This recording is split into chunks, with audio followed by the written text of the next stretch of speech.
तो एक रेंज के अंदर मार्केट अभी भी कामकाज करता हुआ दिख रहा है और कल भी मार्केट ने इसी तरह से किया। किसी तरह से वो 22,000 को बचा रहा है, किसी तरह से 46,500 को बचा रहा है, लेकिन आज से एक नया सेशन शुरू हो रहा है। नया सेशन एक्सपायरीज का है। अब आपको एक साथ डेरिवेटिव एक्सपायरी नहीं मिलेगी निफ्टी और बैंक निफ्टी की। इस सीरीज से ही निफ्टी और बैंक निफ्टी जुदा हो गए हैं। अब बैंक निफ्टी की एक्सपायरी आपको हर बुधवार को मिला करेगी और निफ्टी की एक्सपायरी आपको हर बृहस्पतिवार को मिला करेगी। यानी कि जो एक्सपायरी एक्शन था वो अब 2 दिनों में बट गया है और इन 2 दिनों के डाइवर्जेंस से भी बाजार आज शायद थोड़ा देखना चाहेगा कि इन दोनों का अलग अलग रुख या अलग अलग चीज़ें बाजार पे कितना इम्पैक्ट डालती हैं। ध्यान रखा जाए, बैंक निफ्टी के अंदर 12 शेयर हैं, निफ्टी के अंदर 50 शेयर हैं, तो उसका इम्पैक्ट हमेशा ज़्यादा होगा और बैंक निफ्टी का कम होगा। लेकिन अपने आप में वॉलेटिलिटी के कारण बैंक निफ्टी नोटिस ज़रूर करवाएगा आपको, हो सकता है आज भी करवा दे। इसलिए आज का सेशन भी अपने आप में काफ़ी इंपॉर्टेंट है। पूजा और सृष्टि मेरे साथ अगले 2.5 घंटे बने रहेंगे। हम कोशिश करेंगे मेहमानों को जोड़कर आपके सामने परत दर परत एक एक सारी चीज़ें आराम आराम से रखें। कोई हाइप नहीं, कोई इन्फ्लेशन नहीं, कोई कुछ नहीं। जो फैक्ट है, जो डाटा है, वही हम आपके सामने रखेंगे। खैर, विंडोज़ में आप एक अहम ट्रिगर के तौर पर हमने 4-5 चीज़ें आपके लिए निकाली हैं। जरा पहले उसको देख लीजिए, उसको समझ लीजिए, फिर सिलसिलेवार तरीके से हम आगे बढ़ेंगे। पहले आप विंडो में देख रहे होंगे हमेशा की तरह ग्लोबल मार्केट यूएस में तीसरे दिन गिरावट आई है। हालांकि गिरावट बहुत जोर की नहीं थी, इसलिए अभी भी आप गिफ्ट निफ्टी को 22,000 के ऊपर ट्रेड करता हुआ देख पा रहे हो और कोई major crack as such market में लेवल्स के तौर पर आपको फिलहाल देखने को नहीं मिल रहे हैं। दूसरा पॉइंट, निफ्टी बैंक की आज मंथली एक्सपायरी है। आज पहली बार ऐसा हो रहा है कि निफ्टी और बैंक निफ्टी मंथली बेसिस पर अलग अलग एक्सपायर कर रहे हैं। 76% का रोल ओवर हो चुका है, जो कि अच्छा रोल ओवर है और ये आज होते होते 82-85% को भी क्रॉस कर जाएगा और इसे कहीं ज़्यादा हम इसको एक अच्छे मूव की तरफ मानेंगे। क्या हम लाइट होकर अगली सीरीज में जा रहे हैं? तो उसका जवाब है येस। क्या हम रेंज में अगली सीरीज में जा रहे हैं? तो उसका जवाब भी है येस। ना तो हम रेंज का ब्रेकडाउन करके जा रहे हैं, ना इस सीरीज को हैवी लोड लेके जा रहे हैं। इसलिए ये सीरीज शांति से निपट जाएगी और अगली सीरीज के भी कुछ एक दिन शायद शांति ही बनी रहे। एस्टर डीएम हेल्थ CDSL में आज ब्लॉक डील लग सकता है। ये जो ब्लॉक डील का इम्पैक्ट होगा हम आपके सामने रखेंगे। ये हो सकता है बाजार के खुलने से पहले ही लग जाए थोड़ा डील्स का इम्पैक्ट, तो आप थोड़ा बहुत आइडिया लगा लेंगे कि हाँ किस तरफ रुख बन रहा है। और दूसरा, L&T करीब 7500 करोड़ रुपए जुटाएगी। एंजल 1 का भी QIP आज से खुल रहा है। ये कुछ एक और बेसिक इंफॉर्मेशन है जो हमने आपके सामने विंडोज में डाल दी है। अब जरा ग्लोबल मार्केट्स और डोमेस्टिक मार्केट F&O के डाटा को हम एक एक करके कार्यक्रम की शुरुआत में आगे बढ़ा रहे हैं और सृष्टि से हम कार्यक्रम को आगे बढ़ा रहे हैं। सृष्टि जी, चलिए अब आगे बढ़ने से पहले हम एक बार अंतर्राष्ट्रीय बाजारों से क्या कुछ संकेत मिल रहे हैं उस पर नज़र डाल लेते हैं। और पूजा, कल एक बार फिर जो है अमेरिकी बाजारों में गिरावट देखने को मिली। कल जब भारतीय बाजार खुले हुए थे तब डाउ फ्यूचर्स पॉजिटिव संकेत ज़रूर दे रहा था, पर जब अमेरिकी बाजार खुले उसके बाद ये पूरी जो तेज़ी है वो ख़त्म भी हुई और साथ ही लाल निशान में भी बंद हुए। क्या कुछ संकेत मिल रहे हैं और साथ ही कमोडिटी बाजार में क्या कुछ एक्शन है? बिल्कुल जी सृष्टि, गुड मॉर्निंग। ग्लोबल बाजार से अगर संकेत देखें तो पिछले पूरा हफ्ता हमने देखा कि रिकॉर्ड लेवल्स दिखे थे डाउ जोन्स में, S&P में, नैस्डैक में, लेकिन अब उसके बाद हम देख रहे हैं कि ये जो हफ्ता है मुनाफा वसूली हावी है। हालांकि अभी भी अगर मंथली गेज देखेंगे तो तीनों ही इंडाइसेस पॉजिटिव क्लोजिंग ही दे रहे हैं और अमेरिकी बाजारों के लिए भी ये कारोबारी सत्र छोटा ही है गुड फ्राइडे के मौके पर, उसके बीच ज़्यादा कुछ एक्शन नज़र नहीं आ रहा है। एक बार एशियाई बाजारों पर देखें तो वहाँ से भी काफ़ी मिले जुले संकेत हैं। थोड़ी देर पहले जिस तरह का दबाव हम देख रहे थे, एक रिकवरी भी दिखी है। गिफ्ट निफ्टी 22,040 के लेवल्स इंडिकेट कर रहा है।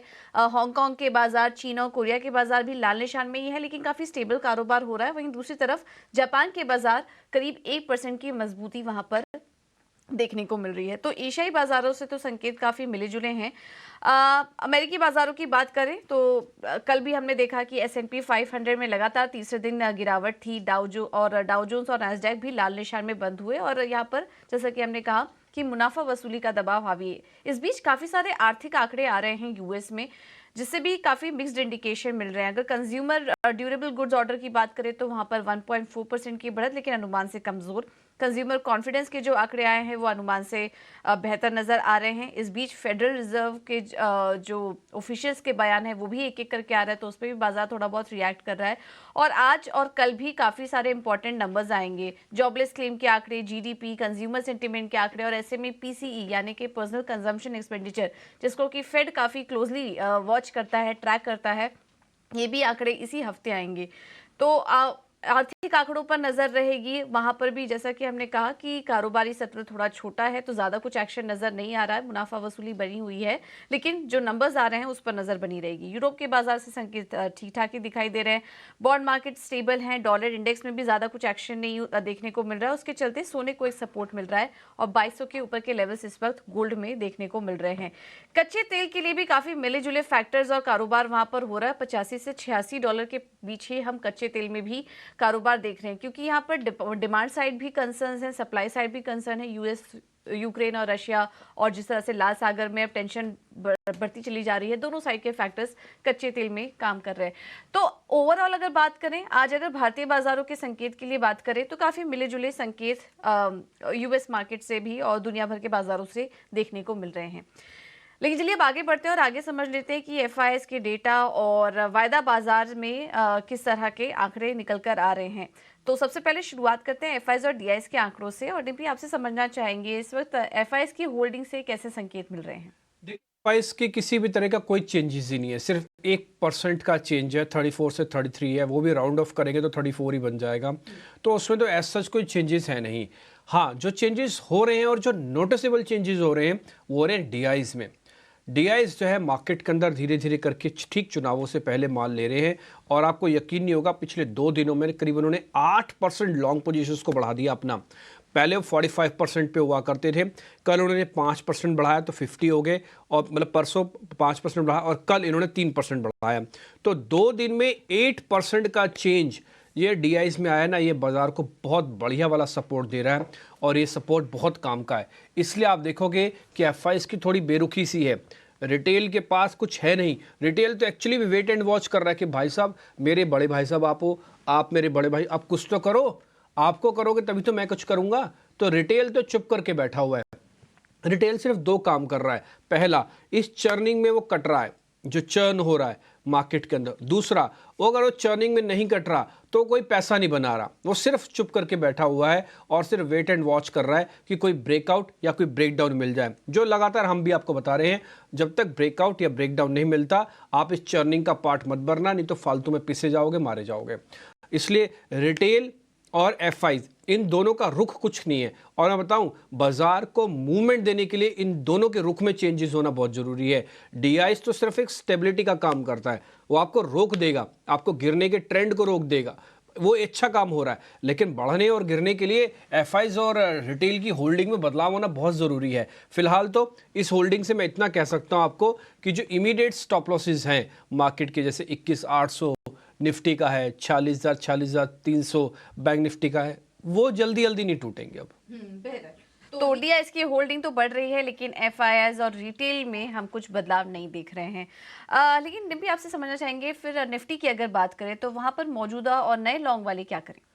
देखिए, जिनके पास पुराना निफ्टी ले रखा है, पूजा आपने भी कई बार सुना ही होगा, आपसे बातचीत होती है, अनफॉर्चुनेटली आज नहीं हो पाई, तो आप उसको सिर्फ होल्ड करके रखें। नो एवरेजेस, कोई एवरेज नहीं करना। ये बात बोलते बोलते ना आप रट गए होंगे, और मैं कई बार बोल रहा होता तो सामने वाला ही समझ रहा हो, देखो अभी ये बात बोलेंगे कि एवरेज नहीं करना। सर मैं करूं क्या? जो डाटा होगा मैं वही तो बोलूंगा। मैं खुद चाहता हूं, मैं खुद डिस्टर्ब हूं इस समय कि निफ्टी और बैंक निफ्टी के अंदर मूवमेंट क्यों नहीं आ रहा, आप क्यों नहीं इसको मैनेज हो रहा है। लेकिन करें क्या सर, जो डाटा बनेगा वही बोलना है। और मैं 10 दिन से ये बात बोल रहा हूँ कि कोई एवरेज मत करो, फालतू के एक्सपेरिमेंट इंडाइसिस के अंदर मत करो, 20% से ज़्यादा इंडाइसिस के अंदर पैसा मत डालो, और आप शांति से बैठे रहो। ना ही रेंज का ब्रेकआउट करेगा, ना ही रेंज का ब्रेक डाउन करेगा, और हो भी नहीं रहा, और ये आपको सिर्फ चर्न करेगा। आप चर्निंग से फ्रस्ट्रेट हो जाओगे, परेशान हो जाओगे, दुखी हो जाओगे, गलत फैसला ले लोगे। इसलिए मैं कह रहा हूँ कि गलत फैसला ना लो, चुप करके शांति से बैठे रहो और इस बाजार को ऊपर नीचे हो जाने दो। मैं आपको 15 दिन पुराना वाला डाटा उठा लो और आज का डाटा उठा लो, मार्केट आपको 22,000 पे था, 22,000 पे ही है। 21,800 क्लोजिंग बेसिस पे नहीं मिला, नहीं मिलेगा। है ना। तो आपको ये सारी चीज़ें याद रखनी। तो जिनके पास पुरानी पोजीशंस हैं, नो एवरेजेस, स्टॉप लॉस 21,800 का लगा के रखो। एक चीज़ ना अपने एक चार्ट से दिखाना चाहता हूँ, इसलिए मैंने आज सुबह सुबह चार्ट अपने खोल भी लिए हैं। मैं आपको एक इंपॉर्टेंट चीज़ दिखाता हूँ, अगर आप देखेंगे ना आपको भी लगेगा हाँ यस, यहाँ पे कंसोलिडेशन बहुत बढ़िया हो रहा है। एक बार स्क्रीन पे जरा मेरे चार्ट लेके आ पाएंगे तो एक बार मैं आपको दिखाता हूँ। दूसरा, बैंक निफ्टी के अंदर अभी आपको एवरेज भी नहीं करना, कुछ नहीं करना। आपका पहला टारगेट है 22,250 का, आपका स्टॉप लॉस है 21,800 का, 22,000 आपकी सिल्वर लाइनिंग है। इसके ऊपर जितना आप बने रहोगे उतना ठीक है। ये निफ्टी का चार्ट मैं आपकी स्क्रीन पर लेके आया। अब आपको मैं एक चीज़ दिखाता हूँ, आप भी नोटिस कीजिएगा। देखिए, ये एक एरिया है जहाँ पे 50 दिन की एवरेज लगी, ये एक एरिया है जहाँ पे 50 दिन की एवरेज लगी। एक बार हमने तोड़ने का अटेम्प्ट लिया लेकिन वापस ठीक कर दिया। और ये मैं आपको चार्ट पता है कब के दिखा रहा हूँ, ये मैं आपको चार्ट दिखा रहा हूँ नवंबर 2023 से। आज अप्रैल मार्च खत्म होने को आ गया, ऑलमोस्ट 5 महीने से हमने इस 50 दिन की एवरेज को एक बार भी ब्रेक नहीं किया। आप देख रहे होंगे एक बार भी ब्रेक नहीं हुआ। तो मार्केट इस 50 दिन की एवरेज के आसपास अपना डेरा डाले हुए है, इसलिए कोई बड़ा मूव आएगा उसके लिए पहले आपको पूरी रेंज को एक बार अच्छे से पार करना होगा। ये वाली रेंज कह रहा हूं जिसमें छोटी छोटी कैंडल्स बनी है, एक बड़ी कैंडल, एक डिसाइसिव कैंडल की जरूरत है।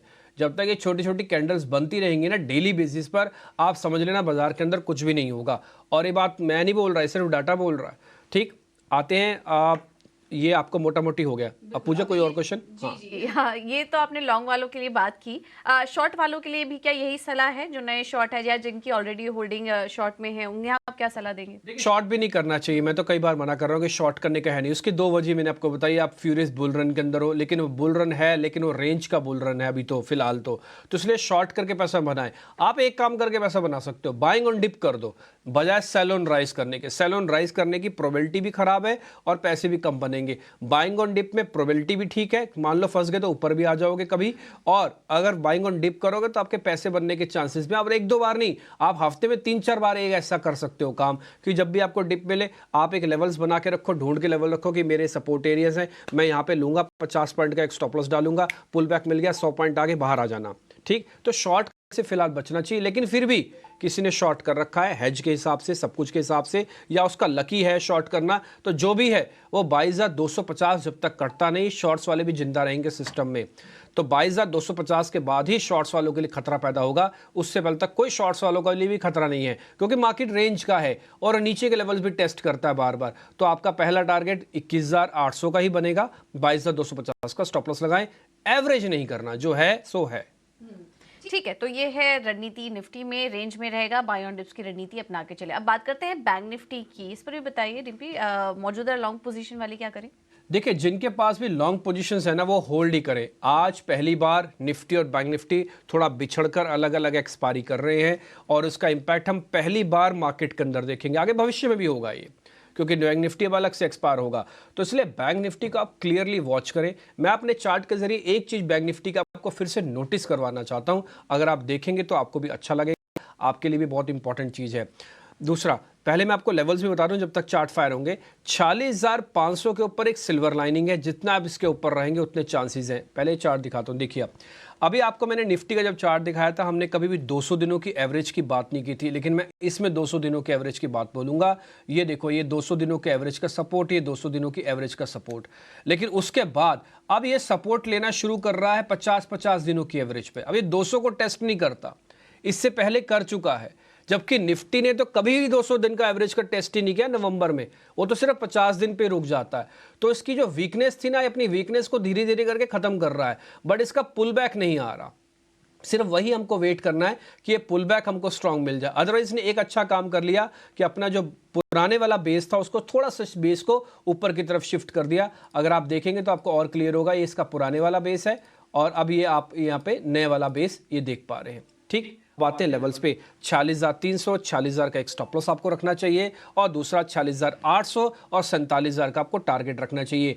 जिस दिन हम 47,000 को अच्छे से पार करेंगे ना, उसी दिन आपका एक पुल बैक है, शॉर्ट कवरिंग का ट्रिगर दबेगा। ये मैं आज नहीं बोल रहा, मैं 10 दिन पहले भी बात कर चुका हूँ, क्योंकि डाटा कुछ इस तरह का बन नहीं रहा। एक और चीज़, 75% का रोल ओवर हो चुका है, 75-76% रोल ओवर ज़्यादा नहीं होगा।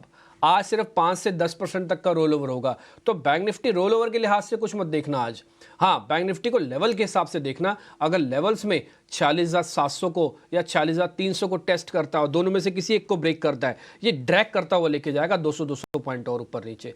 आई रिपीट, 46,300, 46,800 आज ये लिटमस टेस्ट के तौर पर भी यूज कर सकता है। लेकिन आज पहली बार है जब ये निफ्टी से अलग होकर एक्सपायर हो रहा है, इसलिए वेट एंड वॉच करना भी समझदारी हो सकती है। लॉन्ग पोजीशन वाले 46,300 से 46,000 का स्टॉप लॉस लगा के चल सकते हैं। और शॉर्ट पोजीशन वालों को क्या सलाह देंगे आप? करना शॉर्ट्स वालों को तो शांति से बैठे रहना है, और दोनों शॉर्ट्स वालों को शांति से बैठना है। एक्चुअली में कर रखा है तो बिल्कुल ठीक है, आप बैठे रहो, कोई दिक्कत थोड़ी ना है। और देखिए, पॉइंट्स के हिसाब से आप बोलेंगे 250 पॉइंट बैंक निफ्टी, तो आप ऐसे कैसे कह सकते हैं शॉर्ट से पैसे नहीं बनते। ये अगले दिन ही 250 पॉइंट ऊपर हो जाएगा, फिर आपके पैसे कहाँ गए? वो तो जीरो हो जाएंगे ना।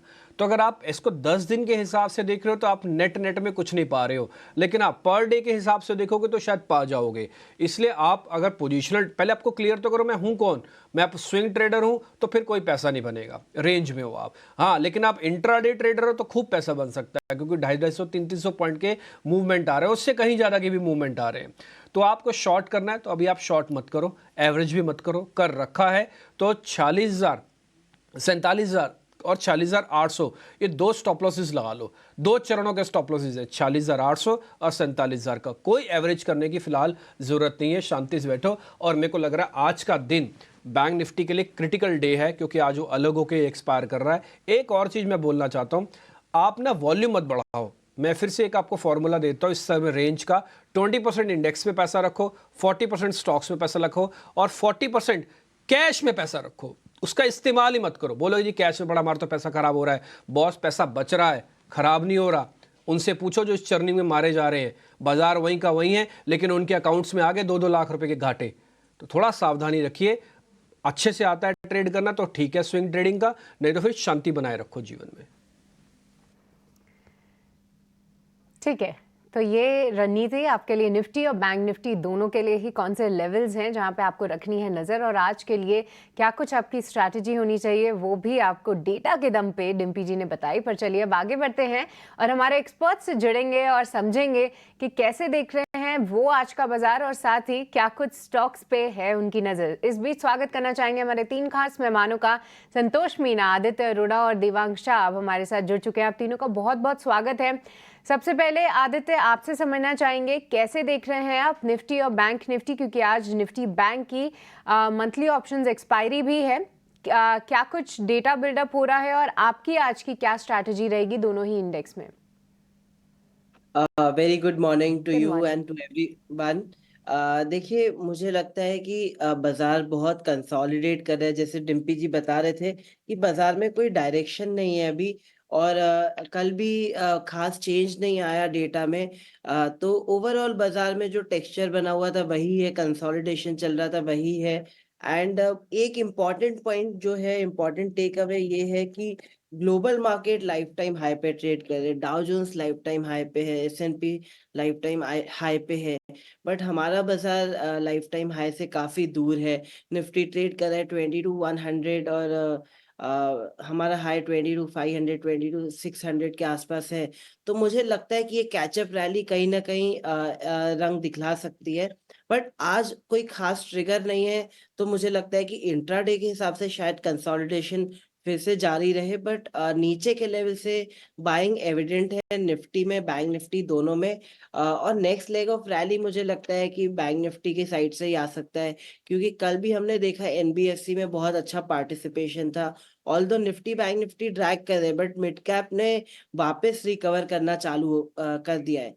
तो जो बाजार एक कोमा वाले स्टेज में चला गया था इतने बड़े करेक्शन के बाद, जहाँ पे मिड कैप स्मॉल कैप में 20-40% करेक्शन काफी सारे इंडिविजुअल्स नेम में देखने को मिला।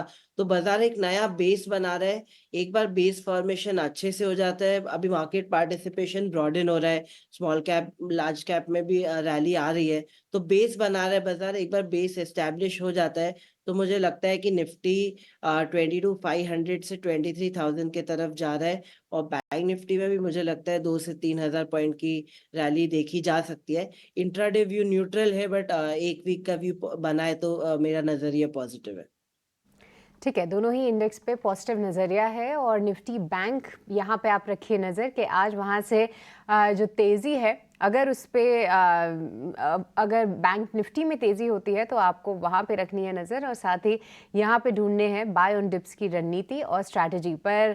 हमारे सभी एक्सपर्ट से आइए अब समझते हैं कि कौन से स्टॉक्स पे है उनकी नज़र, कहाँ पे आ रही हैं उनकी कॉल्स। और संतोष, आपसे शुरुआत करना चाहेंगे, बताइए क्या रहेंगी आपकी आज की stock picks. Firstly a very good morning to you.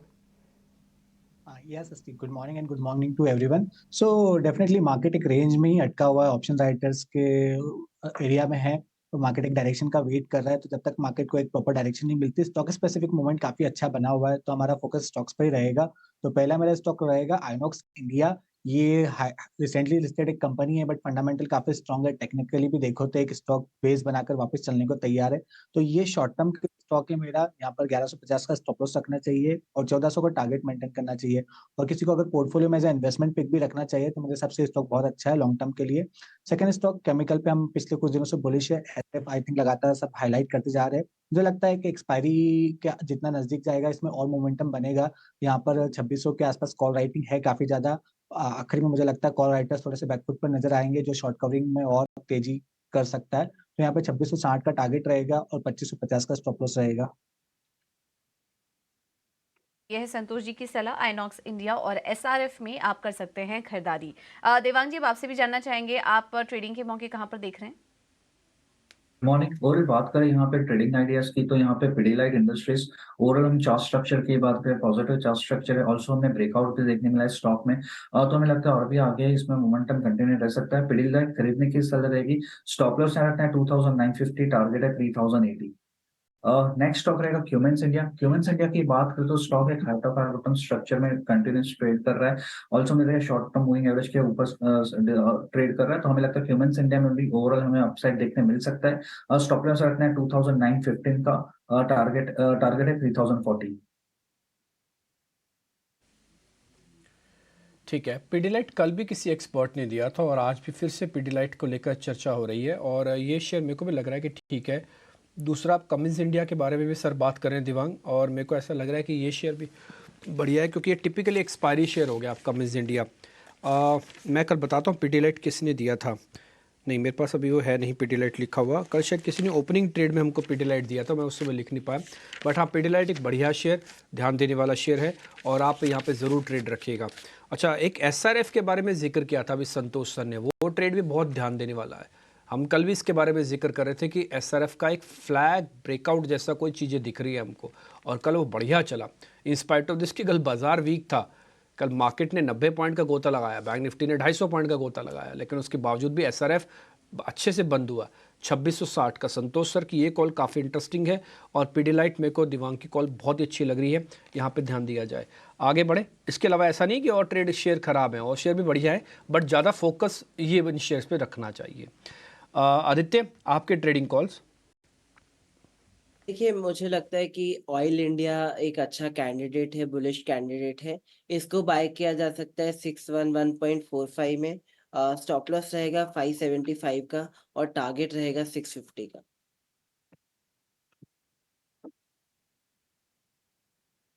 आपका आदित्य, ऑयल इंडिया बस अभी एक ही है, बाजार में वॉलेटिलिटी चल रही है तो मैं कम स्टॉक्स के साथ ही जाना चाहूंगा। एक बार बाजार में ब्रेकआउट आ जाए फिर स्टॉक भर भर के नहीं, मेरे को कोई दिक्कत नहीं है। आए। नहीं सर, मैं तो चाहता हूं कि कम से कम ट्रेड हो। आप बिलीव करेंगे, मेरे को तो ये 6 शेयर भी ज़्यादा लगते हैं जो सुबह की ओपनिंग में हम ले लेते हैं एक्सपर्ट्स से। मैं समझ सकता हूं कि एक्सपर्ट्स की मजबूरी है, हमने क्वेश्चन पूछ ही लिया तो उनको शेयर तो देने पड़ते हैं। तो कई बार क्या, अपनी हाई कन्विक्शन के लिए उनको ज़्यादा मेहनत भी करनी पड़ती है। और आपने देखा होगा, बाजार कैसा भी रहे, हमारे एक्सपर्ट्स के ट्रेड बेहतरीन प्ले करते हैं। आपको आप उनका फ़ायदा उठाएं ना उठाएं, कम से कम वो घाटा नहीं होगा। ये तो मैं अपने एक्सपीरियंस से और गेस्ट की सारी कॉल्स को देखने पे भी पता लग जाता है। तो इसलिए मैं सारे के सारे ट्रेड एक बार वापस आपके स्क्रीन पर लेके आ रहा हूँ, आप इसको नोटिस कर लीजिएगा। कोई भी छूट जाए तो आप उसको देख लीजिएगा कि हाँ, उसका स्टॉप लॉस क्या है। स्टॉप लॉस इसमें फिर से बोलूँगा वो हमारे हैं, प्रॉफिट आपका है। टारगेट आप जैसा मर्जी आपके कंफर्ट का रख लो। भाव से ऊपर आ गया, आपको लग रहा है मेरा 25 रुपये से पेट भरता है, बॉस 25 रुपये बुक करो, बाहर चले जाओ सिस्टम से। लेकिन स्टॉप लॉसेस को मत छेड़खानी करना। ये पिवट पॉइंट्स हैं, इसमें 10-20 रुपये ऊपर नीचे करोगे आपका रिस्क रिवॉर्ड खराब होता जाएगा।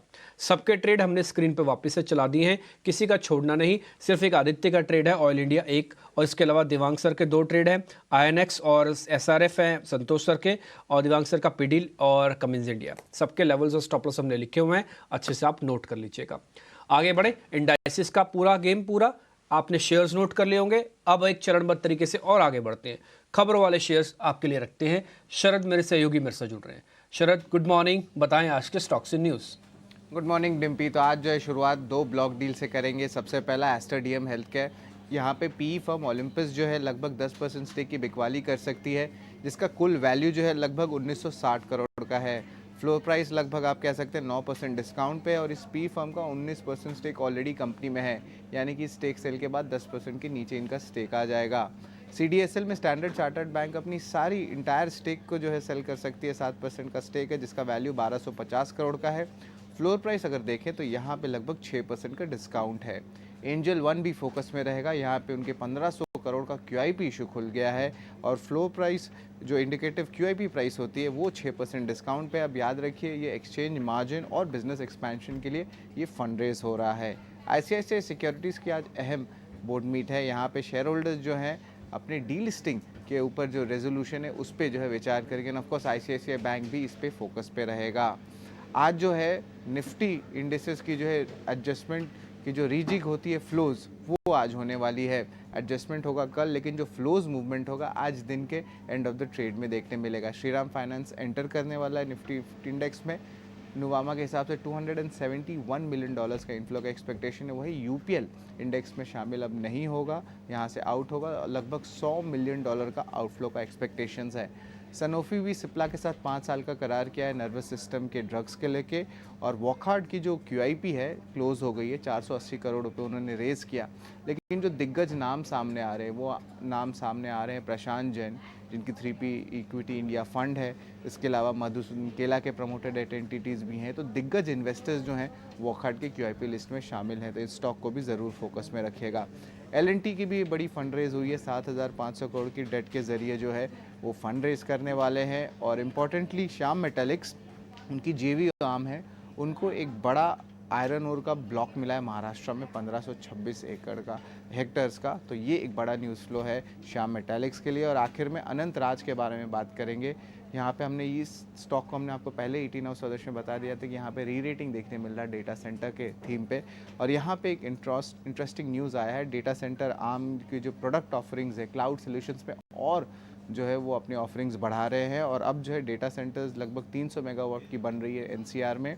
और इम्पॉर्टेंटली जो मानेसर का उनका डेटा सेंटर है, उनका इनिशियल फेज़ भी कंप्लीट हो गया है सेटअप का। तो ये 10 स्टॉक्स है जो आज दिन के ट्रेड में आपके फोकस में रहने चाहिए। बहुत बहुत शुक्रिया शरद, ये पूरी लिस्ट हमारे सामने रखने के लिए। तो ढेर सारे काउंटर्स हैं जिन पे करेंगे हमारे एक्सपर्ट से भी चर्चा, पर आइए उससे पहले समझ लेते हैं कि ब्रोकरेजेस की रिपोर्ट्स कहाँ पे आई हैं और उसके दम पे कहाँ दिखेगा एक्शन। ये पूरी लिस्ट लेकर हमारे साथ गौरव जुड़ चुके हैं। गौरव, बताइए कहाँ पे है रिपोर्ट्स?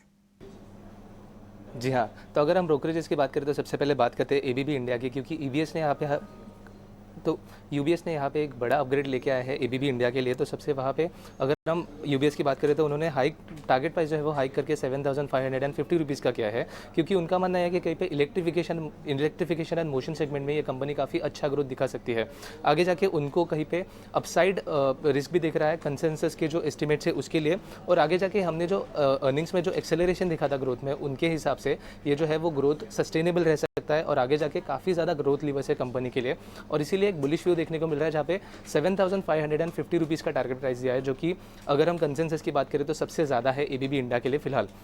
अगली बात करते हैं कई असेट मैनेजमेंट कंपनीज़ की, जहाँ पे कोटक सिक्योरिटीज़ ने कई पे प्राइजेस और टारगेट रेटिंग जो है वो चेंज किया है। तो जैसे HDFC AMC में उन्होंने जो रेटिंग है वो रिड्यूस पे डाल के डाउनग्रेड किया है और टारगेट प्राइस बढ़ा के 3,750 रुपीज़ का किया है। AB सन लाइफ के लिए उन्होंने ये जो टारगेट प्राइस है वो 500 रुपीज़ पे बरकरार रखते हुए रेटिंग जो है वो ऐड पे डाला है। निप्पॉन AMC के लिए ये जो टारगेट प्राइस है वो उन्होंने कट करके 510 रुपीज़ पे किया है। और UTI AMC के लिए लिए भी ये जो टारगेट प्राइस है वो कट करके कहीं पे 880 रुपीज़ पे लिया है।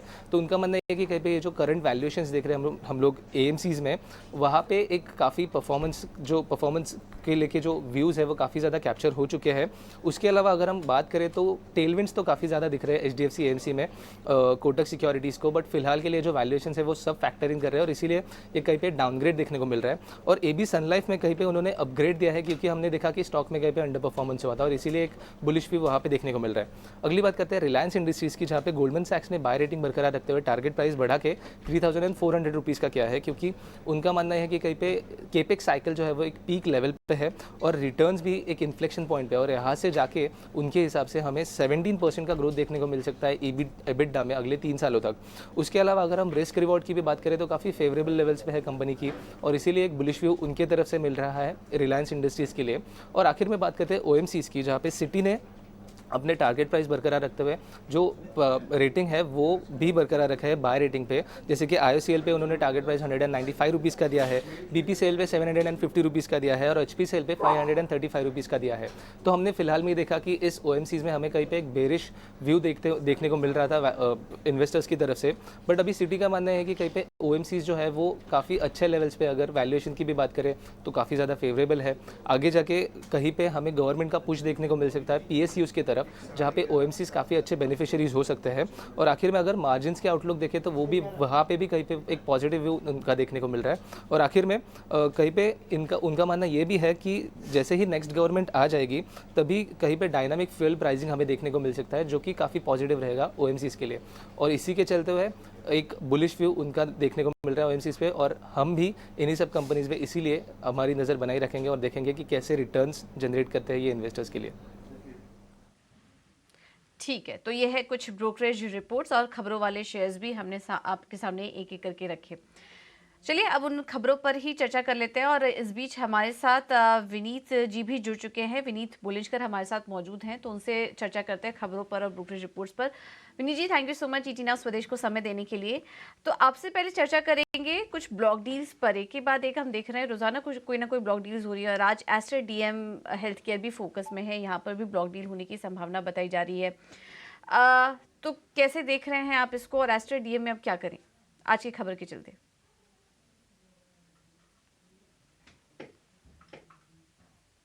डेफिनेटली पॉजिटिव मूव है, डेफिनेटली पॉजिटिव मूव है क्योंकि दो चीजें हो रही है यहाँ पे। एक तो इनकी जो गल्फ में की जो ऑपरेशंस है वो सेपरेट आउट हो रही है और फोकस इनका कंप्लीटली इंडियन ऑपरेशंस पे रहने वाला है। तो इसके चलते हमें लगता है कि ये काफी अच्छी ट्रैक्शन है। ऊपर से प्रोमोटर्स भी थोड़ा पैसा डालने की उम्मीद है कंपनी में, जिससे इसको फ्रेश लीज ऑफ लाइफ मिलेगी। और health care is a growth sector, तो हमें लगता है कि यहाँ पे अच्छी खासी बढ़त आने के चांसेस है। तो ये है सलाह एस्टर DM पर और पॉजिटिव खबर है, स्टॉक पर आप नजर रखिए। एक बार चर्चा कर लेते हैं ABB इंडिया पर। UBS की रिपोर्ट आई और इस बीच हम देख रहे हैं UBS की जो कवरेज आ रहे हैं जिन स्टॉक्स पर, काफ़ी अग्रेसिव टारगेट्स आ रहे हैं। कल इंडिगो पर भी आपको ध्यान होगा UBS की रिपोर्ट आई थी और उसके बाद 6% की तेज़ी थी। आज ABB पर रिपोर्ट आई है, 5,900 के पास आज स्टॉक कारोबार कर रहा है और 7,550 रुपए के लेवल्स जो लक्ष्य हैं वो UBS की तरफ से देखने को मिल रहे हैं और कमेंट्री भी काफ़ी पॉजिटिव है। संतोष जी, आपसे समझना चाहेंगे, जिस तरह का कल मूव हमने इंडिगो में देखा UBS के रिपोर्ट के बाद, क्या ABB में भी वही एक्सपेक्ट करना चाहिए? क्या अगले टारगेट्स देख रहे हैं आप कंपनी में? यस पूजा, वैसे भी ABB काफी स्ट्रॉन्ग काउंटर है, सारे कैपिटल गुड्स के स्पेस के काउंटर्स काफी अच्छा कर रहे हैं। ABB 6000 पे एक रेजिस्टेंस है, मुझे लगता है अगर आज 6000 का लेवल क्रॉस करता है तो शॉर्ट कवरिंग देखने को मिलेगी फर्दर और स्टॉक में शायद 6100 तक की अपसाइड देखने को मिल सकती है। तो व्यू बुलिश है, आज हो सकता है और तेजी बन सकती है इस काउंटर में। अगर कोई खरीदारी करता है तो उसके लिए स्टॉप लॉस रहेगा 5900 का।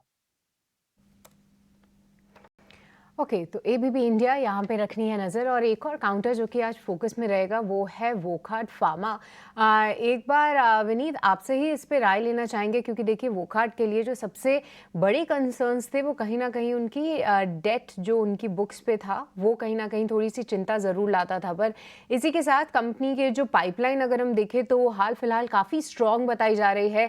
कई सारी एंटीबायोटिक्स और न्यू ड्रग डिस्कवरी पे कंपनी काम कर रही है और उसको लेकर इन्वेस्टर्स में भी जोश था। बट इस QIP में बड़े नाम सामने निकल कर आ रहे हैं विनीत, जैसे मधुसूदन केला, साथ ही प्रशांत जैन की जो फर्म है उन्होंने पार्टिसिपेट किया है। आपकी क्या राय है वोकहार्ट फार्मा पे, आप कैसे देख रहे हैं इसे? नहीं, हम काफी पॉजिटिव है। In fact Wockhardt pharma can be one of the top pharmaceutical picks in the market today. और हमें लगता है कि इनकी जो प्रोडक्ट पाइपलाइन है और जो इनकी जो न्यू केमिकल एंटिटी की डिस्कवरीज आ रही है, उससे हमें लगता है कि एक लॉन्ग टर्म ट्रेंड काफी आकर्षक यहाँ से बन सकता है। और इसके चलते हमें लगता है कि ये स्टॉक डेफिनेटली आपके पोर्टफोलियो में होना चाहिए।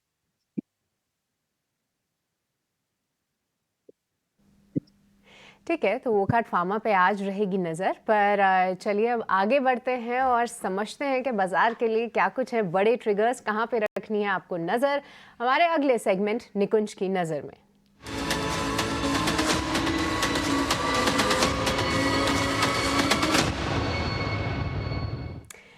तो हमारे एडिटर इन चीफ निकुंज तालमिया जी हमारे साथ जुड़ चुके हैं। निकुंज, वेरी गुड मॉर्निंग। सबसे पहले तो आपसे कल के स्टार परफॉर्मर जो कि इंडिगो था उस पे राय जानना चाहेंगे, क्योंकि आप इस कंपनी को काफ़ी क्लोजली ट्रैक करते हैं। हमने इसके बारे में काफ़ी चर्चा भी की थी, एक स्पेशल शो भी किया था। अब जो भरोसा आ रहा है सर, जिस तरीके का इन्वेस्टर कॉन्फिडेंस है या ब्रोकरेजेस का सपोर्ट है, या कंपनी ने एनालिस्ट कॉल में बताया कि आगे जाके सर्विसेज बेटर करनी है, मार्केट शेयर गेनिंग पे उनका फोकस है, आप कैसे देख रहे हैं इंडिगो को as a play in domestic airlines? देखिए, अगर मैं बोलूँगा कि IndiGo is one of the finest run airlines in the world, में नया कुछ नहीं बोलूँगा।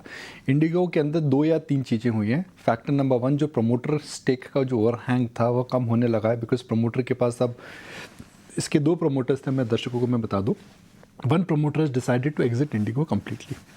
वो ओपन मार्केट में अपनी जो ओनरशिप है वो रिड्यूस कर रहे हैं। एक बड़ा ब्लॉक खत्म हो गया, सप्लाई का ओवरहैंग अभी शॉर्ट टर्म में खत्म हो चुका है। दूसरी, अगर आप देखें तो जिस स्पीड से हम देख रहे हैं कि Indians are now moving from road travel to air travel और train travel to air travel, I think is incredible. एक ज़माना होता था जहाँ पर एयर ट्रैवल को हम लग्जरी बोलते थे, मगर अब वो नेसेसिटी हो चुका है। तो एक बड़ा चेंज आया है प्रेफरेंस को लेकर के। तीसरा, इंडिगो बाहर भी जा रहा है, और फ्रैंकली एक बहुत रेयर मैंने देखा है कि एक कंपनी जो एक डोमेस्टिक मार्केट में फोकस करता था, एक सिंगल लाइन ऑफ प्लेन्स होते थे उसके पास एयरबस, अब वह ग्लोबली भी जो उन्होंने नए रूट्स चालू कर रहे हैं उनके अंदर उन्होंने बोइंग की फ्लीट को यूज़ करा है, और उनके अंदर उनके जो लोड फैक्टर्स आ रहे हैं काफ़ी इंप्रेसिव हैं।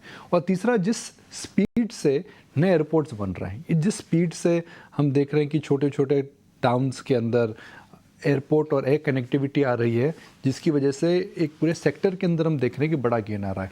मेरा ये मानना था कि जब टाटा ने एयर इंडिया लिया था वह 1-1.5 साल के अंदर वहाँ पर काफ़ी उसके अंदर चेंजेस लाएंगे, मगर अभी उन्होंने भी ऐसा नहीं करा है जिसको हम डिस्ट्रप्टिव बोल सकते हैं। जो फियर था मार्केट के अंदर कि भाई टाटास के आने के बाद एक मार्केट के अंदर एक फियर आएगा, क्या एक वॉर इन द स्काइज हो जाएगा, ऐसा भी नहीं हुआ। तो कुल मिलाकर के इंडिगो अब एक प्रकार का बेट हो चुका है राइजिंग इंडिया पर, एफ्लुएंट इंडिया पर, न्यू इंडिया पर। और क्योंकि क्रूड के दाम भी हम देख रहे हैं कि काफ़ी रेंज बाउंड है, काफ़ी प्रिडिक्टिव रहे हैं कुछ समय से, तो इसको लेकर के भी बड़ी समस्या इंडिगो में देखने को नहीं मिल रही है। और एक और इम्पॉर्टेंट फैक्टर है सृष्टि की, इस पूरे सेक्टर के अंदर गवर्नमेंट इंटरवेंशन कम हो गया। एक ज़माना आता था कि जब एयरलाइन के प्राइसेस ऊपर जाते थे तो मिनिस्ट्री से या फिर DGAC से आ जाता था, भाई ये लिमिटेड प्राइस है, उसके ऊपर आप जा नहीं सकते हो, आप ये आयकर नहीं लगा सकते हो, आप ये चार्जेस नहीं लगा सकते हो, आप ये सब चार्ज नहीं ले सकते हो। अब इंटरवेंशन गवर्नमेंट का सेक्टर के अंदर एकदम ज़ीरो सा हो गया। सर हाँ, प्राइवेटाइजेशन एयरपोर्ट्स का भी हम देख रहे हैं कि कई सारे प्राइवेट प्लेयर्स आ रहे हैं, तो ओवरऑल पूरे सेक्टर पे नहीं, इस सेक्टर के अंदर जब फेयर्स ऊपर जाते थे तो गवर्नमेंट का इंटरवेंशन आ जाता था, अब इससे ऊपर दाम नहीं बढ़ा सकते हैं, ये आपकी अपर लिमिट है। Last week I had to travel, it was a late minute travel में और अजय एक मीटिंग के लिए गए थे। There tickets for 10,000 to 12,000 rupees one side for Delhi Bombay, और इसके अंदर हमें देना पड़ा बिकॉज हमारे एक अर्जेंट ट्रैवल आ गई थी. So the point I am trying to say is that अब डिमांड सप्लाई की वजह से सेक्टर की प्राइसिंग डायनामिक हो चुकी है. जो जब एक काफ़ी उछाल जब आता था हम देखते गवर्नमेंट इंटरवेंशन आ जाता था, इसके अंदर अब वह नहीं आ रहा है. Nikul sir, good morning. कल आपने एक पॉइंट बोला था कि छोटों से लड़े नहीं और बड़ों से डरे नहीं, यानी कि बड़े शेयर्स जो है अभी भी आपके लिस्ट में होना चाहिए, उनसे डरना नहीं चाहिए, और छोटों से लड़े नहीं. मैंने लिख रखा है सर ये, और मैं कल दिन भर इसी चीज़ को मैं देखता भी रहा कि मार्केट के अंदर के स्मॉल कैप वगैरह में क्या करें और फ्रंट लाइन में क्या करें. सर एक ही चीज़ है, आपने कल कहा ना कि बड़ों से डरे नहीं. सर इन्हीं बड़ों शेयरों में ना रीबैलेंसिंग हो रही है. एक बड़ा शेयर यूपीएल निफ्टी से बाहर जा रहा है और श्रीराम फाइनेंस निफ्टी के अंदर आ रहा है. इन दोनों पे आपका टेक, अगर आप इन दोनों कंपनीज को सेपरेट बता पाएंगे तो ठीक, अदरवाइज रीबैलेंसिंग का टोटल बता दीजिए. इन दोनों के बाहर आने से, एक के बाहर आने से और एक के अंदर आने से कितना फर्क पड़ने वाला है?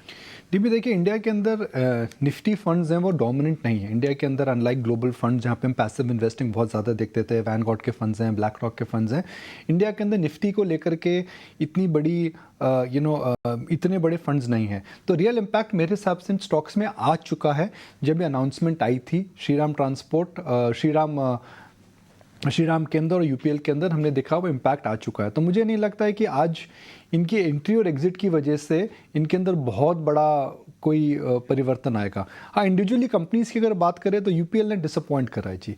इस कंपनी से उम्मीदें बहुत ज़्यादा थी, मगर इन्होंने जो एक्विजिशंस करे हैं, जिस प्रकार से इनका डेट मूव कर रहा है, जिस प्रकार से इनके ग्लोबल बिजनेसेस हैं, मामला वहाँ पर कोई बहुत बढ़िया नहीं लग रहा. आई थिंक यूपीएल ने जो गलती करी थी वह करी थी that peak of the last cycle they just went overboard with the global ambition. छोटे छोटे एक्विजिशंस करे, बड़ी कंट्रीज में जाके बड़े एक्विजिशन करे, डेट को बढ़ाया, प्रमोटर की कुछ निजी प्रॉब्लम्स चल रही हैं. तो मेरी बुक के अंदर एक कंपनी जिसने डिसअपॉइंट करा है, लगातार डिसअपॉइंट करा है, वह यूपीएल. गाइडेंस को भी ये बीट नहीं कर पा रहे हैं. आई थिंक 2 बार इन्होंने आकर के FY24 में गाइडेंस को ट्रिम डाउन करा है, तो वहाँ पर डिसअपॉइंटमेंट है. श्रीराम की जहाँ तक बात करते हैं, देखिए वह एक अच्छी कंपनी है, रिस्क मैनेजमेंट बढ़िया है, निम्स उनके बढ़िया हैं, उनकी कॉस्ट ऑफ कैपिटल बढ़िया है, ग्रोथ बढ़िया है, और सीवी के अंदर जो अपटिक है उसके अंदर इनको काफ़ी बेनिफिट मिलेगा. हम श्रीराम को अगर हम देखें ना, तो हम इसको बिग लीग में कभी भी हम बात नहीं करते. लेकिन जब निफ्टी 50 में आप आ जाते हैं, एक बिग लीग का स्टॉक हो जाता है. मगर इतने सालों से डिम्पी हम मार्केट्स ट्रैक कर रहे हैं, तो हम या तो प्राइवेट बैंक्स की बात करते हैं या बड़ी NBFCs की बात करते हैं, मगर मैं भूल जाते हैं कि भाई श्रीराम ने भी क्या उछाल मारी है. आई थिंक अगर मैं आपको डेटा दिखाऊँ, अगर आप 15-20 साल का ग्राफ देखें, प्रोड्यूसर साहब फायर करें श्रीराम ट्रांसपोर्ट का, कहाँ से ग्राफिक है हमारे पास? 2010 से हमारे पास ग्राफिक श्रीराम का होगा सिस्टम के अंदर. ये तो इन्होंने फायर करा है, अब उम्र हो रही है तो थोड़ा ज़्यादा देखना पड़ेगा. देखिए जी डिम्पी, कहाँ से ग्राफिक दिख रहा है डिम्पी आपको? ये 2003 से ग्राफिक दिख रहा है. 2007-2009 से चलना शुरू हुआ है. हाँ. ये है सर श्रीराम फाइनेंस. जी हाँ, तो 2003 से अगर बात करें तो आप ये देखिए कि 2007 से लेके 2009 के बीच से शुरू हुआ है. हाँ, और देखिए कितना परसेंटेज गेन आया डिम्पी, देखिए शायद स्क्रीन पे मुझे दिख नहीं पा रहा है सर. इसमें मैं आपको अभी बता देता हूँ सर, इसका परसेंटेज गेन है करीब सर ये है 9,000% है सर. देखिए, 9,000% का गेन है. चिराग तले अंधेरा, एक ये इतना बड़ा मल्टी बैगर रहा है, मगर हम इसकी बात नहीं करते.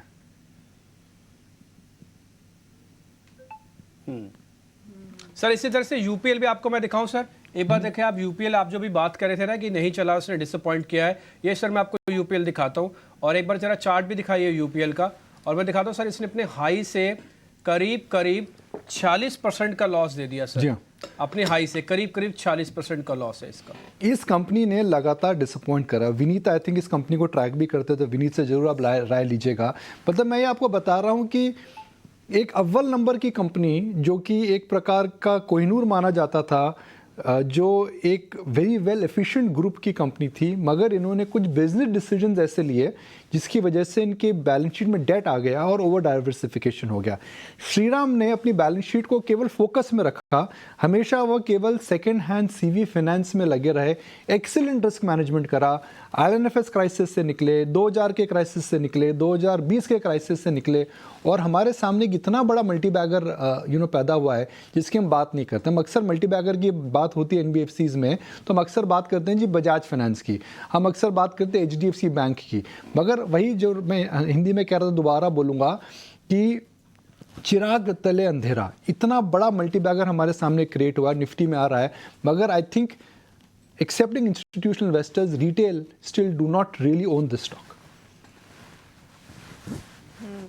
बिल्कुल, तो ये एनालिसिस आपके लिए श्रीराम फाइनेंस और UPL पर। इनफैक्ट काफ़ी सारे दर्शकों के हम सोशल मीडिया पर सवाल भी देख रहे थे कि कल जो निफ्टी में रीजिंग होने वाला है, UPL, श्रीराम फाइनेंस, ऐसे स्टॉक्स पर क्या असर पड़ेगा, उसका एनालिसिस हमने आपके सामने भी रखा। निकुंज सर, एक और चीज़ बाजार में जो इस वक्त चल रही है वो है एक के बाद एक जो ब्लॉक डील्स हो रही हैं। कल मैनकाइंड फार्मा, आज भी उसके चलते CDSL और एस्टर DM जैसे स्टॉक्स फोकस में हैं। क्या नज़रिया बन रहा है आपका इन ब्लॉक डील्स पर? देखिए, ब्लॉक डील आप part and parcel of any market. आप आज अगर आप देखें तो पिछले 1-1.25 साल से मार्केट के अंदर लिक्विडिटी आ चुकी है। ब्लॉक डील्स की होती हैं, there is a big buyer and there is a big seller. Big buyer होते हैं इंस्टीट्यूशनल इन्वेस्टर्स, बिग सेलर होते हैं वो तो या प्रमोटर होते हैं या फिर कोई बड़े फंड्स होते हैं। तो ब्लॉक डील्स का प्रमुख कारण इस समय है कि मार्केट्स के अंदर डोमेस्टिक फ्लोज इस समय काफ़ी ज़्यादा हैं और ग्लोबली भी हम देख रहे हैं जो पैसा आ रहा है वो इंस्टीट्यूशनल इन्वेस्टर्स के थ्रू आ रहा है। तो ब्लॉक डील मेरे हिसाब से एक प्रकार का इंडिकेशन भी आपको दिखा रही हैं कि किस प्रकार से इंडिविजुअल स्टॉक्स के अंदर इंस्टीट्यूशनल इंटरेस्ट इस समय काफ़ी ज़्यादा है। कई बार क्या होता है पूजा, जब बंच्ड अप ब्लॉक डील्स आ जाती हैं तो मार्केट के अंदर थोड़ी लिक्विडिटी निकल जाती है। मिसाल के तौर पर हमने मार्च के महीने में देखा 3 या 4 बड़ी ब्लॉक डील्स हुई हैं। इंडिगो में प्रमोटर ने बेचा, उसके बाद हमने देखा ITC के अंदर बैट ने बेचा, उसके बाद हमने देखा था कि और भी 2 ब्लॉक डील्स हुई हैं, बैट की हुई थी, इंडिगो की हुई थी, आज एस्टर DM की होगी। हाँ, एस्टर DM की है। तो कुल मिलाकर के मार्च 10 से मार्च 20 में 40 से 45 हज़ार करोड़ रुपए की ब्लॉक डील्स हुई हैं, जिसकी वजह से नियर टर्म में हमेशा लिक्विडिटी चली जाती है। मगर ब्लॉक डील मेरे सबसे अच्छा संकेत है। बायर को लगता है कि वह वैल्यू है, सेलर को लगता है कि वहाँ पर उसको कैश की रिक्वायरमेंट है, वह सेल कर रहा है। तो ब्लॉक डील आप part and parcel of any market, उसमें हमें ज़्यादा नहीं सोचना चाहिए। सर बहुत बहुत शुक्रिया, थैंक यू वेरी मच। ये सारे के सारे जो इंपॉर्टेंट टॉपिक्स थे उस पर अपनी राय रखी, अपना एनालिसिस दिया, इसके लिए बहुत बहुत शुक्रिया, थैंक यू वेरी मच। अलग अलग खबरें हमने आपके स्क्रीन पर रखी हुई हैं। एक काम करते हैं, जरा UPL के बारे में सर से पता कर लेते हैं। विनीत सर हमारे साथ बने हुए। विनीत सर, मैं UPL जरा बाहर जा रहा है और काफ़ी सारे लोगों का पोजीशन है। देखिए, जो अंदर आ रहा है उसका तो कोई बात नहीं, अंदर आने पर तो बेनिफिट मिलता ही है और पहले भी वो बेनिफिट दे ही रहा था। प्रॉब्लम फंसे हुए शेयर की है। UPL पे सर क्या करना चाहिए, जिसके दिन खराब ही रहेंगे क्या? नहीं, जब तक इनकी बैलेंस शीट रीस्ट्रक्चरिंग नहीं होती है तब तक हमें लगता है ये स्टॉक थोड़ा अंडर प्रेशर रह सकता है। पर इसमें एक थोड़ी उम्मीद की जगह ये है कि ये जो बॉटम साइकिल जो है आपका एग्रोकेमिकल्स का, हमें लगता है कि एक आध या 2 क्वार्टर में ये रिवर्स हो सकता है और उसके पीछे चलते हमें लगता है UPL में अच्छा बाउंस आ सकता है।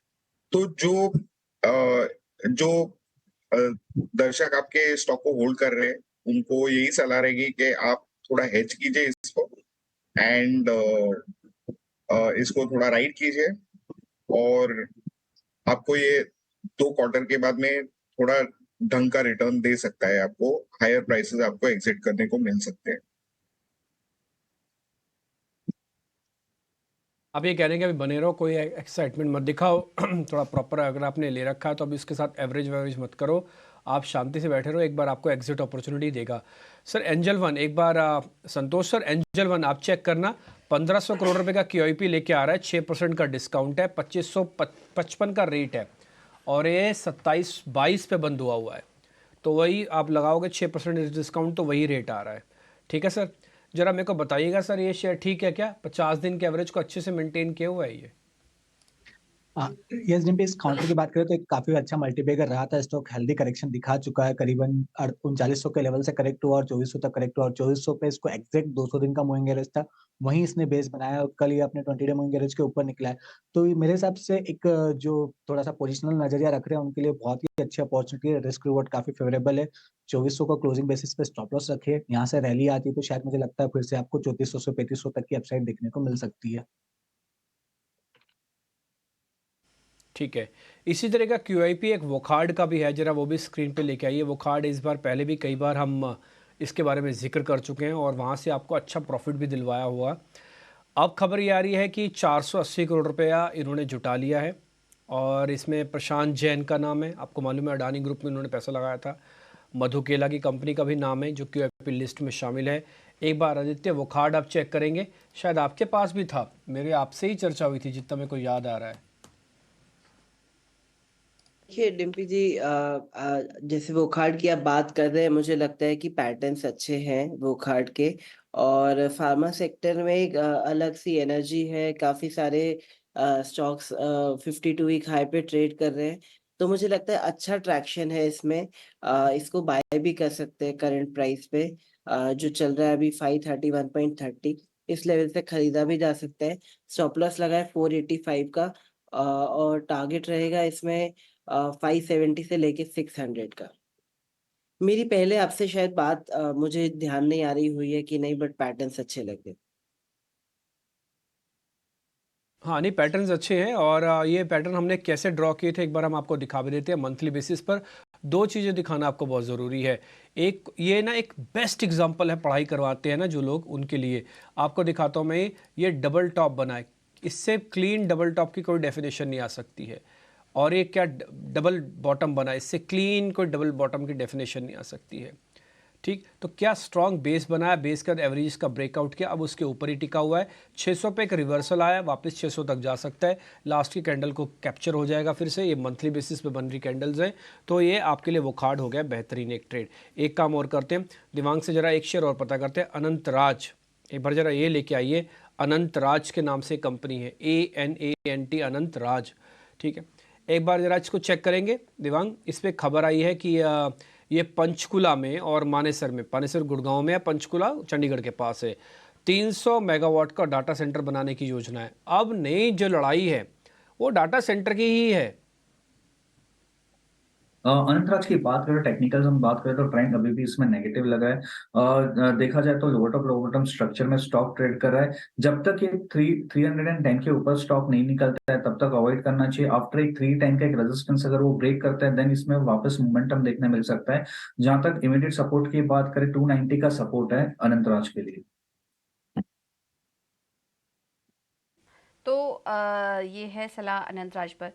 संतोष जी, आज एसेट मैनेजमेंट कंपनियों पर नज़र रख सकते हैं, जैसे कि Aditya Birla Sun Life, UTI AMC, Nippon AMC. क्या अब यहाँ पर तेज़ी दिखनी शुरू होगी? क्योंकि कोटक के रिपोर्ट्स काफ़ी बुलिश आई हैं। टारगेट प्राइस भी यहाँ पर कुछ कंपनियों में बढ़ाए गए हैं, कहीं डबल अपग्रेड भी देखने को मिल रहे हैं। तो क्या यहाँ से अब इन कंपनियों पर नज़र रखनी चाहिए? क्योंकि कमेंट्री भी काफ़ी अच्छी लग रही है। तो अगर एसेट मैनेजमेंट कंपनी में कुछ अच्छा लग रहा है आपको तो वो हाईलाइट कीजिए।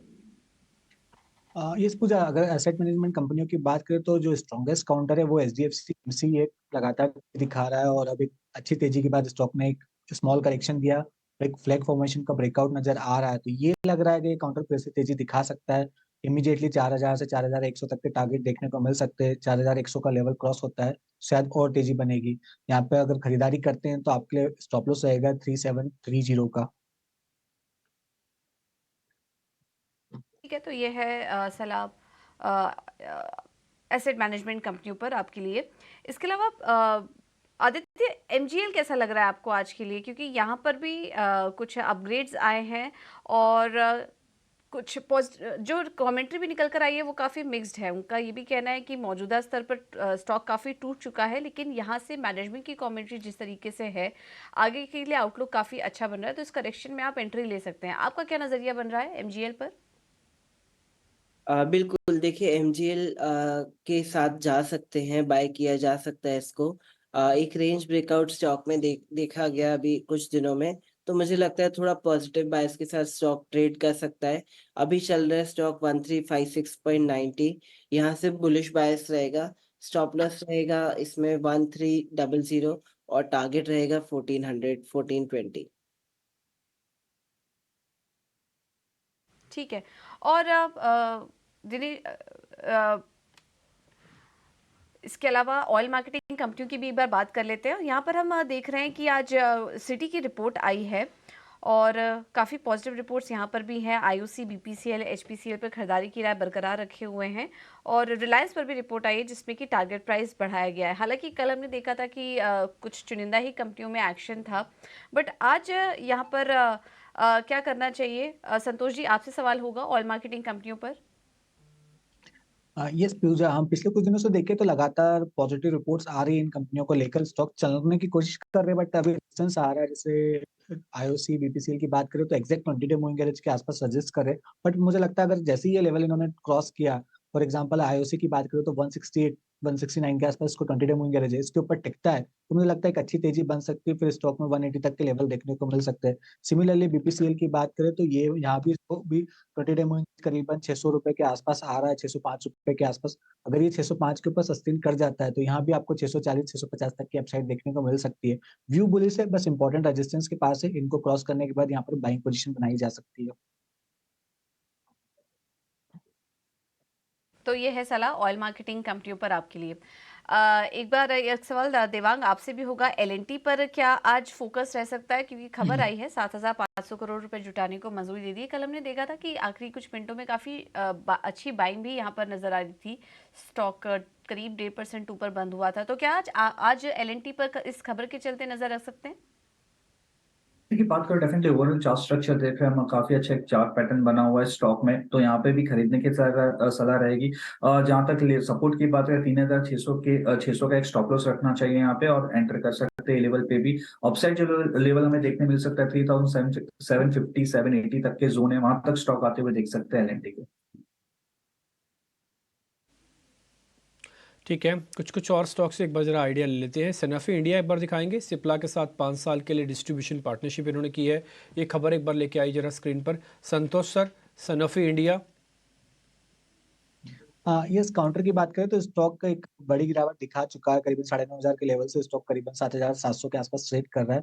हालांकि 200 दिन के एवरेज के नीचे फिसल जरूर गया है, लेकिन देखना होगा अगर यहाँ वापस रिकवर कर जाता है, इंपॉर्टेंट सपोर्ट लेवल के आसपास है, 7500 का एक सपोर्ट है। अगर ये वापस रीगेन कर लेता है 7800 के लेवल को, तो मुझे लगता है एक रिकवरी और रिबाउंड देखने को मिल सकता है टुवर्ड्स 8200। सो वॉच कीजिए, 7800 के ऊपर टिकने दीजिए, नीचे 7500 एक बेस का काम कर सकता है। 9 तो बज चुके हैं, थोड़ी देर में नवरत्न शेयर्स आपके सामने लेके आएंगे, यानी कि अगर आपसे कोई खबर मिस हो गई हो तो। लेकिन उससे पहले मैं एक काम करता हूँ, मेरे पास ना ब्रेकआउट के शेयर्स हैं, मैं जल्दी जल्दी एक्सपर्ट से पता कर लेता हूँ, आपके काम आएंगे आज वो सारे शेयर। आप मेहनत ना कीजिएगा, हम ही आपके लिए कर देते हैं। एक शेयर है एडवेंट, उसको छोड़ देता हूँ मैं। जेएसएल जरा चेक करवाता हूँ। जेएसएल सर एक बार जरा चेक करना देवांग, जेएसएल कितना बढ़िया लग रहा है आपको ये शेयर?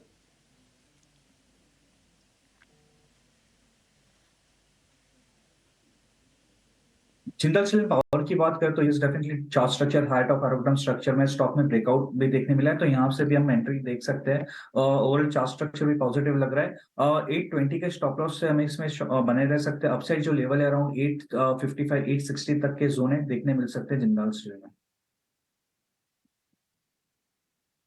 आदित्य, 2 कैश के स्टॉक चेक करो। एक तो RVNL, कल तो ऑर्डर की वजह से चला था, बढ़िया कैंडल थी, लेकिन ये वैसे ब्रेकआउट कैंडिडेट भी है।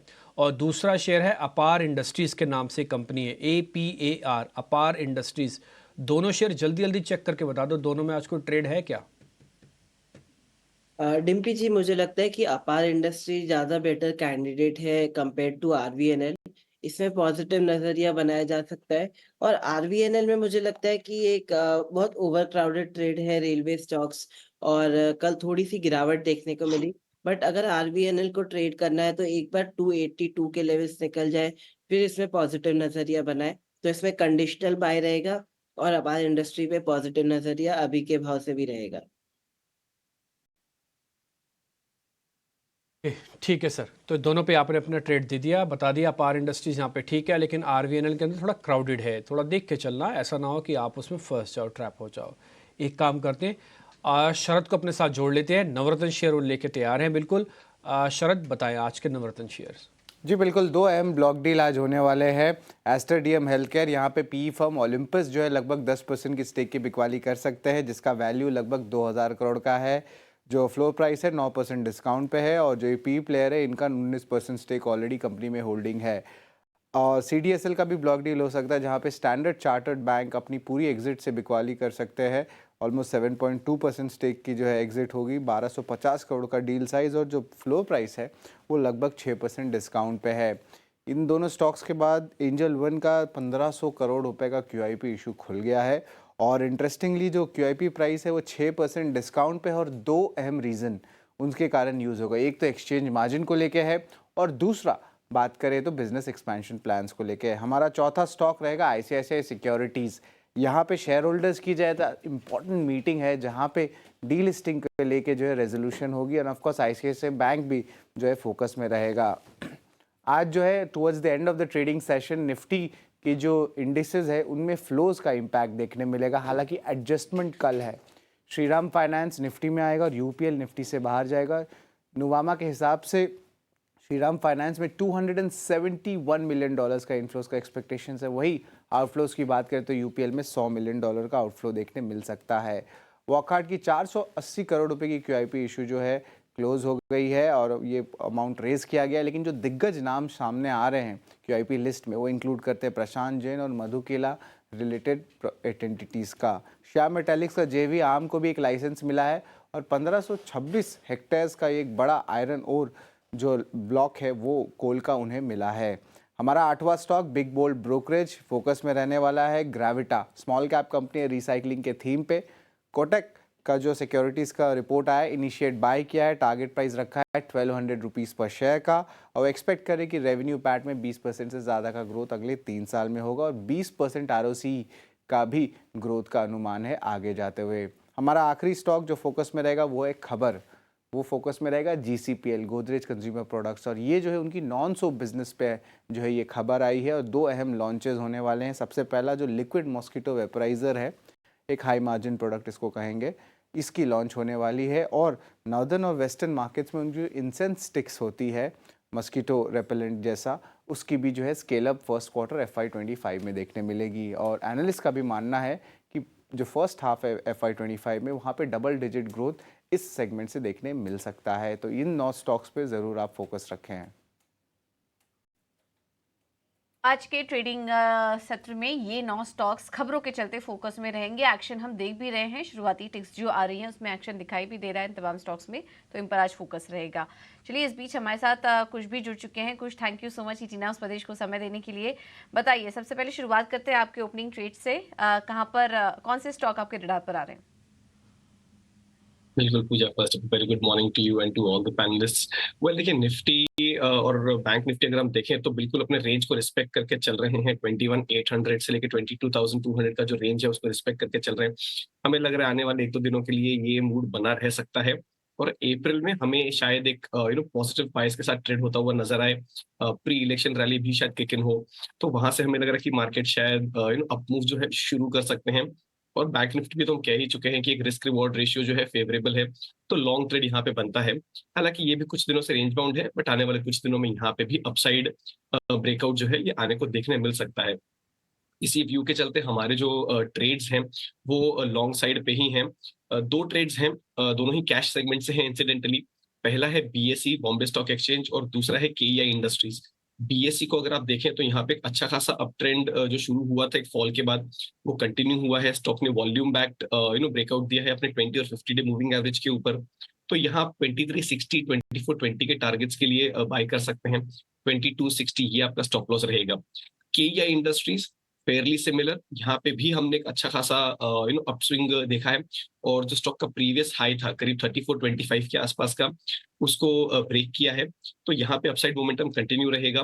3550, 36, 35 के 2 टारगेट्स के लिए आप बाय करें। 3400 ये आपका स्टॉप लॉस रहेगा।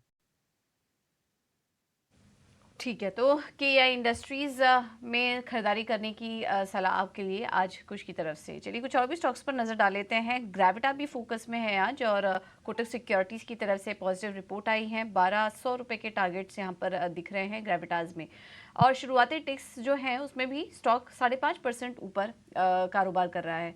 संतोष जी, आपसे समझना चाहेंगे ग्रेविटा इंडिया क्या करे, अभी छोड़ दें आज के लिए, या फिर जो नए खरीदार हैं वो एंट्री ले सकते हैं, क्योंकि रिपोर्ट्स तो काफी पॉजिटिव आ रही हैं और 1200 के लक्ष्य अब देख रहे हैं।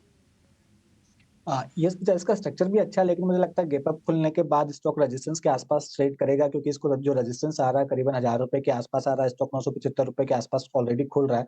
तो आपको बहुत ज्यादा अपसाइड देखने को नहीं मिलेगी आज के दिन।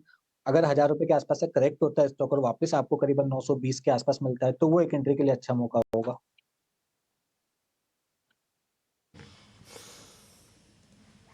जा रही है, पर इससे पहले एक बार विनीत जी आपसे एक बार डायग्नोस्टिक कंपनीज पे राय जानना चाहेंगे, क्योंकि कई समय से हमने देखा था कि यहाँ पे एक अच्छी परफॉर्मेंस नहीं थी कंपनीज की, काफ़ी कंपटीशन भी था, बट जिस तरीके से कल डॉक्टर लाल पैथलैब में तेज़ी देखने को मिली है, क्या आपका भरोसा किसी भी डायग्नोस्टिक प्लेयर पे फिर से लौटता हुआ नजर आ रहा है? आपकी कोई एनालिसिस इस पे?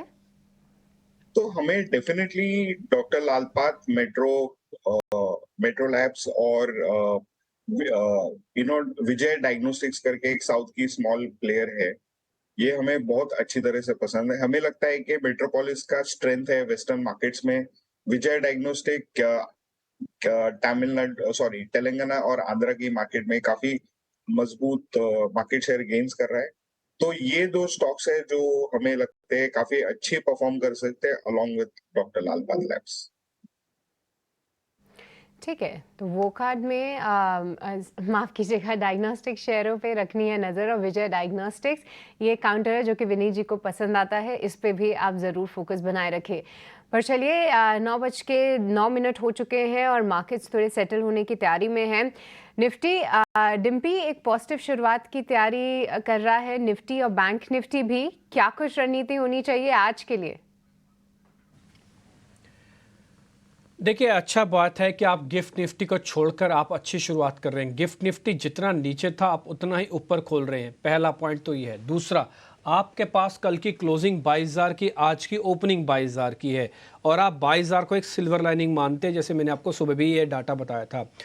क्योंकि आज पहली बार ऐसा होगा निफ्टी और बैंक निफ्टी अलग अलग एक्सपायर होंगे, तो इसलिए निफ्टी को आज अलग नज़र से, बैंक निफ्टी को आप अलग नज़र से आज ज़रूर चेक करना, क्योंकि इंस्पायरी इम्पैक्ट जो है वो 1 डे बिफोर बैंक निफ्टी में आएगा। पहला पॉइंट, निफ्टी के अंदर जिनके पास ये पोजीशंस है वो होल्ड करें, अभी एवरेजेस ना करें। ये पके हुए रेट नहीं है, ये कच्चे रेट है। कल जब आप 90 पॉइंट टूटे थे, उसमें से आज 50 पॉइंट आपको गैप अप मिल रहे हैं। ये कितना टिकेंगे इस पर मेरे को थोड़ा डाउट है, इसलिए क्योंकि इंस्टीट्यूशनल बाइंग नहीं है, क्योंकि put call ratio fair value पे ओवरसोल्ड बहुत ज़्यादा नहीं है हम। दूसरा पॉइंट, चर्निंग हो रही है तो उसमें बड़े शेयरों का लीडरशिप एब्सेंट है, तो इसलिए मेरे को ट्रस्ट नहीं है ज़्यादा, लेकिन फिर भी मैं इसको आज की ओपनिंग को बहुत बढ़िया मानता हूँ, और एक एवरेज ना करने की सलाह देते हुए आप इसको रेंज में बने रहें। स्टॉप लॉस अपना 21,800 का पक्के वाला लगा के रखें, और आपका टारगेट सीरीज का यानी कि कल तक का वो 22,200-250 तक की रेंज का है।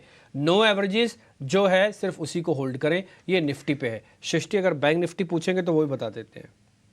जी बिल्कुल डिम्पी, बैंक निफ्टी कल हमने देखा 46,500 का सपोर्ट अच्छी तरीके से सपोर्ट किया, क्या आज भी उसी की तैयारी है? हाँ, कुछ कुछ आप ऐसा ही समझ सकते हो। 46,643 पे कल हमने 46,600 पे क्लोजिंग किया था, तो आज हम 43-40 पॉइंट ऊपर आके ओपन कर रहे हैं।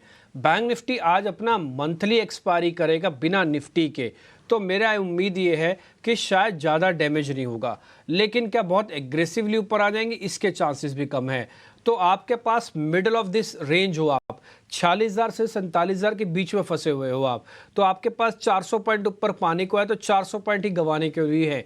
तो इसलिए आप कुछ नहीं करो, आप रोल ओवर पॉजिटिव करना चाहते हो बिल्कुल कर जाओ। बाजार में कोई वैसी दिक्कत नहीं है, ना ही कोई स्ट्रक्चरल प्रॉब्लम दिख रही है अभी। आप रोल ओवर करना चाहो बैंक निफ्टी का लेके जा सकते हो। आज का जो स्टॉप लॉस रखना है वो पहला 2 हिस्सों में लगाना, 46,500, 46,300। अब आपको जो टारगेट रखना है, पहला 46,800, 850 तक का, और उसका फिर 47,000 की वेट करना। ट्रस्ट मी, अगर आज 46,800 या 850 के लेवल हम 12 बजे से पहले दिखा दें और मार्केट का डाटा थोड़ा भी ठीक बन जाए कवरिंग का, तो आज में ड्रैग करके और ऊपर लेके जाने की कैपेसिटी भी रखता है। और ये नहीं करता है तो कोई बड़ी बात नहीं कि 46,500 को हम टेस्ट करने के लिए भी चले जाएं। कुल मिला के रेंज का भी कारोबार है, एवरेजेस ना करें, वॉल्यूम ज़्यादा ना बढ़ाएं, जो हैं उसी को मैनेज करें, उसी से काम हो जाएगा। 10 लॉट से 100 कमाना या 1 लॉट से 1000 कमाना बात बराबर ही होती है। अभी आप 1 ही लॉट रखो या 2 लॉट 3 लॉट, जैसे भी आपको ठीक लगता हो वही रखो आप। तो ये कुल मिला के निफ्टी और बैंक निफ्टी का मोटा मोटी व्यू पॉइंट हमने आपके सामने रख दिया ओपनिंग टिक्स के आते ही। अब 1.5 मिनट बाद बाजार ओपन कर जाएगा। मैं आपको बता देता हूँ आज के टॉप गेनर कौन कौन से हैं, ज़रा स्क्रीन पर दिखा भी दीजिएगा ताकि उसको हम ज़रा नोटिस कर जाएंगे। तो पहला जो गेनर मार्केट का आज का टॉप गेनर बनेगा वो बनेगा हिंडाल्को, 1% ऊपर खोलेगा। कोल इंडिया 0.5%, एनटीपीसी, बीपीसीएल, इन 5 अदानी पोर्ट, इनमें जो शेयर्स में अभी नाम आपको ले रहा हूँ इनमें से कोई भी मेरे को लीडर नहीं दिखता। Hindalco, coal India, NTPC, BPCL, Adani port. लेकिन इसमें एक चीज़ दिखती है कि थोड़ा बहुत मेटल्स और थोड़ा बहुत एनर्जी पैक, जिसको हम कोर सेक्टर ऑफ इकोनॉमी कहते हैं ना, उसके अंदर धीरे धीरे करके बाइंग है। ये अच्छे साइन होते हैं, हाँ पहला पॉइंट। लेकिन इसमें लीडरशिप एब्सेंट है। आते हैं वीक काउंटर्स पे। बजाज फिनसर्व कल बढ़िया बंद हुआ था, आज ओपनिंग उतनी अच्छी नहीं कर रहा, 0.25% नीचे। भारतीय एयरटेल, ओएनजीसी, आईटीसी, ये सब आपको लाल निशान में दिखेंगे, लेकिन इन सब में परसेंटेज में गिरावट बहुत ज़्यादा नहीं है। तो बाजार आज स्लाइटली टिल्ट है, थोड़ा पॉजिटिव से। मैंने एक वर्ड इस्तेमाल किया, स्लाइटली टिल्ट है, थोड़ा पॉजिटिव से, पूरा नहीं है, है ना। तो एक चीज़ नोटिस करने वाली है। आ जाते हैं जरा छोटे मझोले शेयर्स पे, वहाँ इस समय की सिचुएशन क्या है। सनोफी इंडिया, जिसके बारे में भी आपको मैं जिक्र कर रहा था, ये 3-3.25% ऊपर है, इनका कोई करार हुआ है। एबीबी, अब खबर थी इसमें भी, और इसके अलावा श्याम मेटालिक्स, इसमें भी खबर थी, और एक शेयर और है जीएमआर इंफ्रा। ये सब के सब शेयर 2-2% ऊपर खुल रहे हैं। ये सब मिड कैप कैटेगरी के हैं। इन सब में मूवमेंट 5-5, 8-8% तक का भी आ सकता है। ठीक, जो वीक काउंटर है उसमें Aster DM, CDSL, Aster DM तो आपको पता है ब्लॉक लगेगा इसके अंदर, और ब्लॉक की खबर जैसी आ जाएगी नीचे आप देखेंगे ओलंपिक्स ने सेल करना है 9.8% के आसपास का। एंजल वन पे QIP आ रहा है, ठीक है, तो हमने नीचे डाल दिया, वो 8 रुपये ऊपर खोल रहा है बस।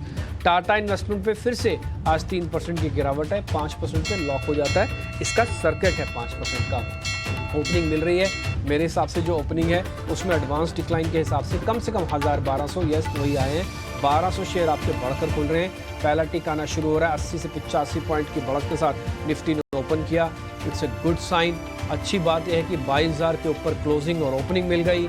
दूसरी अच्छी बात है कि बैंक निफ्टी 46,740 तक आ गया।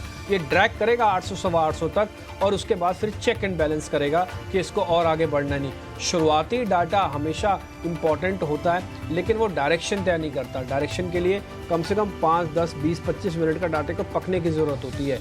ये शुरुआती डाटा आपको ये तो बता देता है कि वो डैमेज कितना करेगा या कितना बेनिफिट आपको देगा।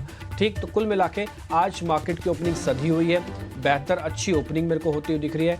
एक बार जरा स्क्रीन पर दिखाइएगा कुछ बढ़ने वाले शेयर्स, मैं आपके स्क्रीन पर वापस से लेके आता हूँ। उसमें हिंडाल्को दिखाइए स्क्रीन पर, GMR एयरपोर्ट दिखा सकते हैं, कोल इंडिया दिखाइए, NTPC दिखा सकते हैं आप स्क्रीन पर। दोनों बड़े शेयर रिलायंस इंडस्ट्रीज और HDFC को भी दिखाइए आप। दोनों के अंदर आज शुरुआती हरा निशान है।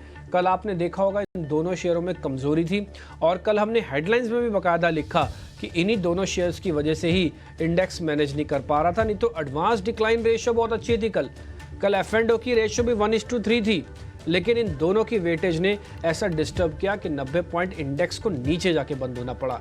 ये इंडेक्स मैनेजमेंट का काम है, इसके अलावा कुछ भी नहीं है। आ जाते हैं जरा कुछ और सेक्टोरियल मूव पे। एक बार जरा ऑटो की सारी कंपनीज दिखा सकते हैं, आयशर, टाटा मोटर, अशोक लीलैंड, मारुति, ये सभी के सभी स्टॉक्स एक बार आप दिखाना चाहें तो एक बार दिखाइए। इन सब में मोमेंटम शुरुआती आपको देखने को मिल जाएगा। इसके अलावा श्रीराम फाइनेंस जो निफ्टी का पार्ट बनने जा रहा है वो करीब 1.5% ऊपर है, और UPL के अंदर शुरुआती नुकसान देखने को मिल रहा है। एस्टर डीएम ने डील लगाई है। इसके अलावा ब्लॉक डील CDSL के अंदर भी लग रही है। दोनों ही शेयर ब्लॉक के बाद करीब 5-5% शेयर नीचे हैं, ये आप अपनी स्क्रीन पर देख पा रहे हैं। एक और शेयर आप या एक और सेगमेंट मैं बोलूँगा वो ध्यान रख सकते हैं, फर्टिलाइजर्स का भी। फैक्ट को एक बार दिखा सकते हैं, यहाँ पर एक शुरुआती मोमेंटम है। जिस शेयरों ने साल का हाई खुलते ही लगा दिया उसमें पीडीलाइट है, दिवांग का शेयर था। इंडिगो, कमिंस इंडिया, सीमेंस, दिमाग का आज कमिंस इंडिया भी था, ये शेयर भी आज आप नोटिस कर रहे होंगे। जो शेयर कमज़ोर हैं, मैं निफ्टी 200 शेयर्स की बात बोल रहा हूँ, उसमें आप देखेंगे यूबीएल, पेटीएम और टॉरेंट पावर, ये कुछ एक शेयर है जो आज शुरुआती कमज़ोर हैं। जल्दी से हीट मैप लेके आइए, हीट मैप से आपको थोड़ा आइडिया लग जाएगा। आज आपको ग्रीन थोड़ा ज़्यादा दिखेगा। देखिए मार्केट ने ना एक लेवल का ओपनिंग करने के बाद रोक लिया अपने आप को, जो 60 पॉइंट है, ऐसी बैंक निफ्टी ने भी अपने आप को रोक लिया उस जगह पर 46,700-800 वाली रेंज में। आप थोड़ा देख के चलना होगा। आप देख रहे थे कि स्क्रीन के अंदर आपको हरा निशान आज ज़्यादा दिख रहा है, और परसेंटेज में जो टूटे हुए शेयर है उनका इसका परसेंटेज गेन लूज नहीं है, जैसे कि टाटा कंज्यूमर, ब्रिटानिया, इन सब में परसेंटेज एक भी नहीं है, 1% भी नहीं है।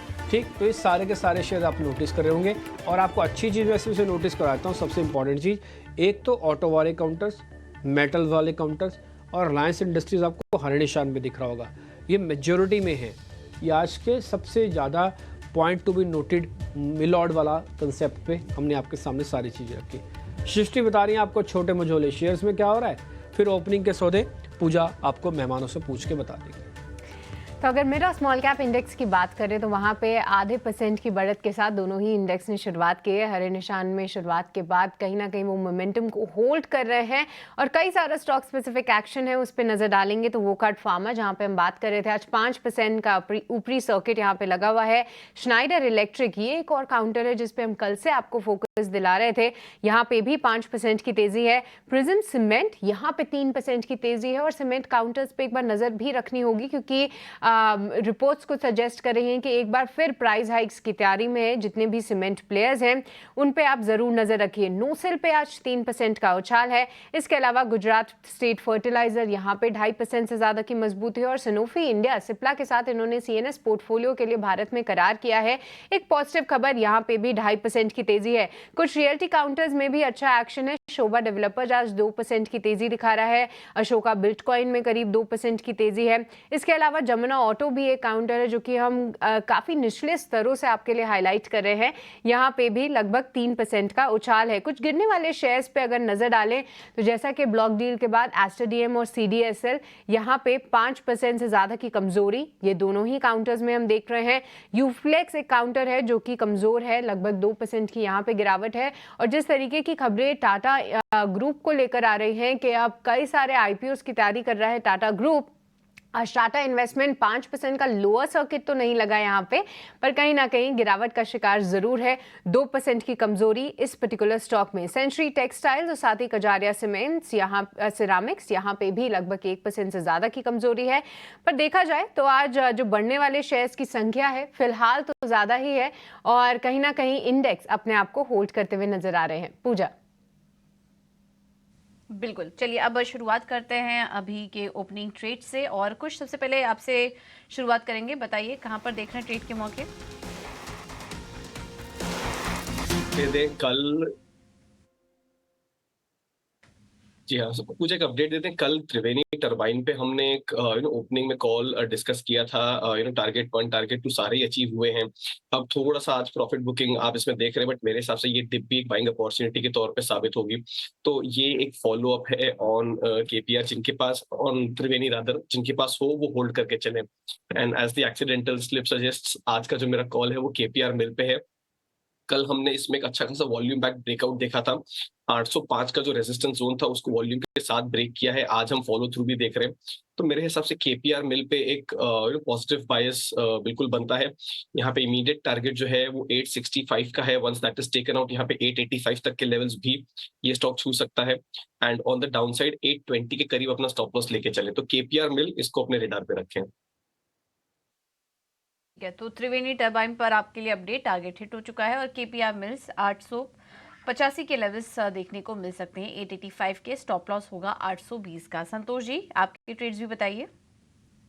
मेरे रेडार पे मारुति है। मारुति में एक अच्छा मोमेंटम बना हुआ था। एक कल के दिन के कंसोलिडेशन के बाद स्टॉक आज फिर से मोमेंटम पकड़ते हुए नजर आ रहा है। स्टॉक मुझे लगता है ऑन इमीडिएट बेसिस 12,800 तक के टारगेट दिखा सकता है, 13,000 के लेवल भी देखने को मिल सकते हैं। तो यहाँ पे खरीदारी करनी है। यहाँ पे आपका स्टॉप लॉस रहेगा 12,150 का। ठीक है, मारुति सुजुकी 12,800 के टारगेट्स के लिए आप तेजी करके चलिए। आदित्य, आपके रडार पे कौन से स्टॉक्स आ रहे हैं? देखिए मेरे रडार पे आ रहा है एबीबी। एबीबी को बाय किया जा सकता है 6300 में। स्टॉप लॉस रहेगा इसमें 6000 का और टारगेट रहेंगे 6600 के। दूसरा स्टॉक रहेगा इंडिया मार्ट। बहुत कम आईटी काउंटर्स है जो अच्छा ट्रैक्शन बता रहे हैं। इंडिया मार्ट उसमें से एक है। मुझे लगता है अच्छा वॉल्यूम बिल्डअप है, पैटर्न्स अच्छे हैं, तो इंडिया मार्ट को बाय किया जा सकता है 2725 में। स्टॉप लॉस रहेगा 2680 का और टारगेट रहेंगे इसमें 2780 से लेके 2850।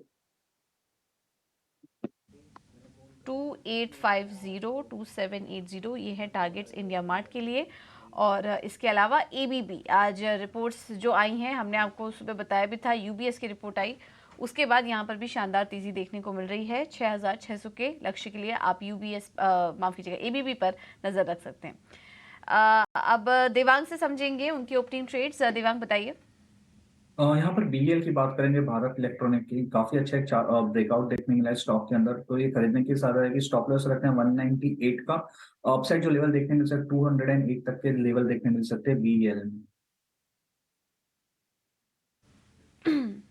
ठीक है, तो भारत इलेक्ट्रॉनिक्स पर तेजी करने की सलाह है। देवांग टारगेट एक बार दोबारा बताएंगे। 208, स्टॉप लॉस 198। 208 198, ठीक है, ज़्यादा दूर नहीं है टारगेट्स। 1.5% अभी ऊपर आ चुका है, लेकिन इमीडिएट टारगेट्स जो अब अगले दिखाई दे रहे हैं वो हैं 208 के। एक बार कॉल्स फिर से रिवाइज कर लेते हैं। कुछ की तरफ से जो व्यू आए थे उसमें केपीआर मिल्स में तेजी करने की सलाह दे रहे थे, 885 का टारगेट, स्टॉप लॉस था 820 का। इसके अलावा मारुति पर सलाह दी थी संतोष जी ने, 12800 के लेवल्स वो देख रहे हैं आज मारुति पर, तो इस स्टॉक पर भी आप नजर रखिए। आदित्य की तरफ से जो रिकमेंडेशन आई है उसमें पहला है एबीबी, यहाँ पर तेजी करके चलिए 6600 के लेवल्स के लिए। और इंडिया मार्ट पर भी उनकी तेजी करने की सलाह है, 2780 पहला टारगेट देख रहे हैं, और जो दूसरा टारगेट वो देख रहे थे वो 2850 का था। देवांग की तरफ से बीएल में उन्होंने तेजी करने की सलाह दी है, और यहाँ पर वो 208 के इमीडिएट टारगेट्स देख रहे हैं, और स्टॉप लॉस 198 का। ये कुछ कॉल्स हैं ओपनिंग ट्रेड के लिए, इस पर आप नज़र रखिए। विनीत जी, अब आपसे भी समझना चाहेंगे, अगर फंडामेंटल लिहाज से बात करें तो कहाँ पर मौके आप देख रहे हैं मीडियम से लॉन्ग टर्म के लिए, अगर किसी को रखना हो तो कौन सा स्टॉक पसंद आ रहा है आपको?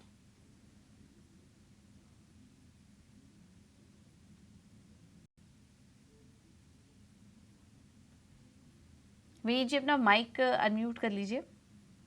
अगर आप जो अपने जो ऑयल रिफाइनिंग स्टॉक्स रखते हैं, हमें लगता है बहुत सस्ते लगते हैं, और उसमें हमें BPCL one of the most efficient players लगता है। इसके पीछे हम एचपीसीएल भी रेकमेंड कर रहे हैं। अगर आप देखेंगे, इंडिया की ऑयल आउटपुट काफी बढ़ चुकी है, प्रोडक्शन, और इसके पीछे हमें ओएनजीसी भी बहुत अच्छा लगता है। तो ये 3 प्लेयर हमें ऑयल एनर्जी स्पेस में अच्छे लगते हैं। दूसरी चीज है, हमारा व्यू है कि ग्लोबली आपके जो डेटा सेंटर्स है और उसके चलते हुए आर्टिफिशियल इंटेलिजेंस को लग के जो डिमांड आने वाली है for step up step down transformers, and consequently जो आपकी रिन्यूएबल एनर्जी की डिमांड आने वाली है, वो बहुत बेहतरीन रहने वाली है। तो हमें लगता है कि सारे प्लेयर्स जो सुजलॉन है, इंसोलेशन एनर्जी है, अडानी एंटरप्राइजेस है, ये बेस्ट प्लेस्ड है in the market to benefit from this. तो आने वाले 1 साल में ये जो मैंने आपको 2 सेक्टर बताए जो रिलेटेड सेक्टर्स है, वो काफी बेहतरीन परफॉर्म कर सकते हैं। और अगर आप इनको होल्ड करके रखेंगे 1 साल के लिए, तो आपको काफी हैंडसम रिटर्न है। ठीक है डन सर, ऑलरेडी आपके अडानी पे तो काफ़ी अच्छी कवरेज है ही, और कई बार आपने इसका हमको बेनिफिट भी पहुंचाया अपनी इंटेलिजेंस का, तो आज भी आप उसी के बारे में जिक्र करें। एक बार जरा दिखाइए स्क्रीन पर रिलायंस इंडस्ट्रीज़, तो आपको रिलायंस इंडस्ट्रीज़ से आज अच्छा लगेगा देख के, और खुशी भी होगी देख के कि रिलायंस इंडस्ट्रीज़ ने वापस से मोर्चा संभाल लिया, 1.5% ऊपर आ चुका है और डेज़ हाई पे है, और बाज़ार भी आप देखेंगे डेज़ हाई पे है।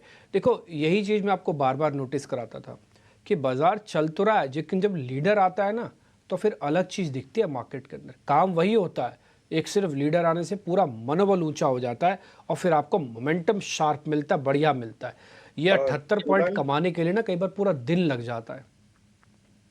लेकिन एक छोटा सा शेयर ही आपको क्या मोमेंटम दे देता है। एक मार्केट का लीडर आ जाए, देखिए कैसे मूड और माहौल बदल जाता है।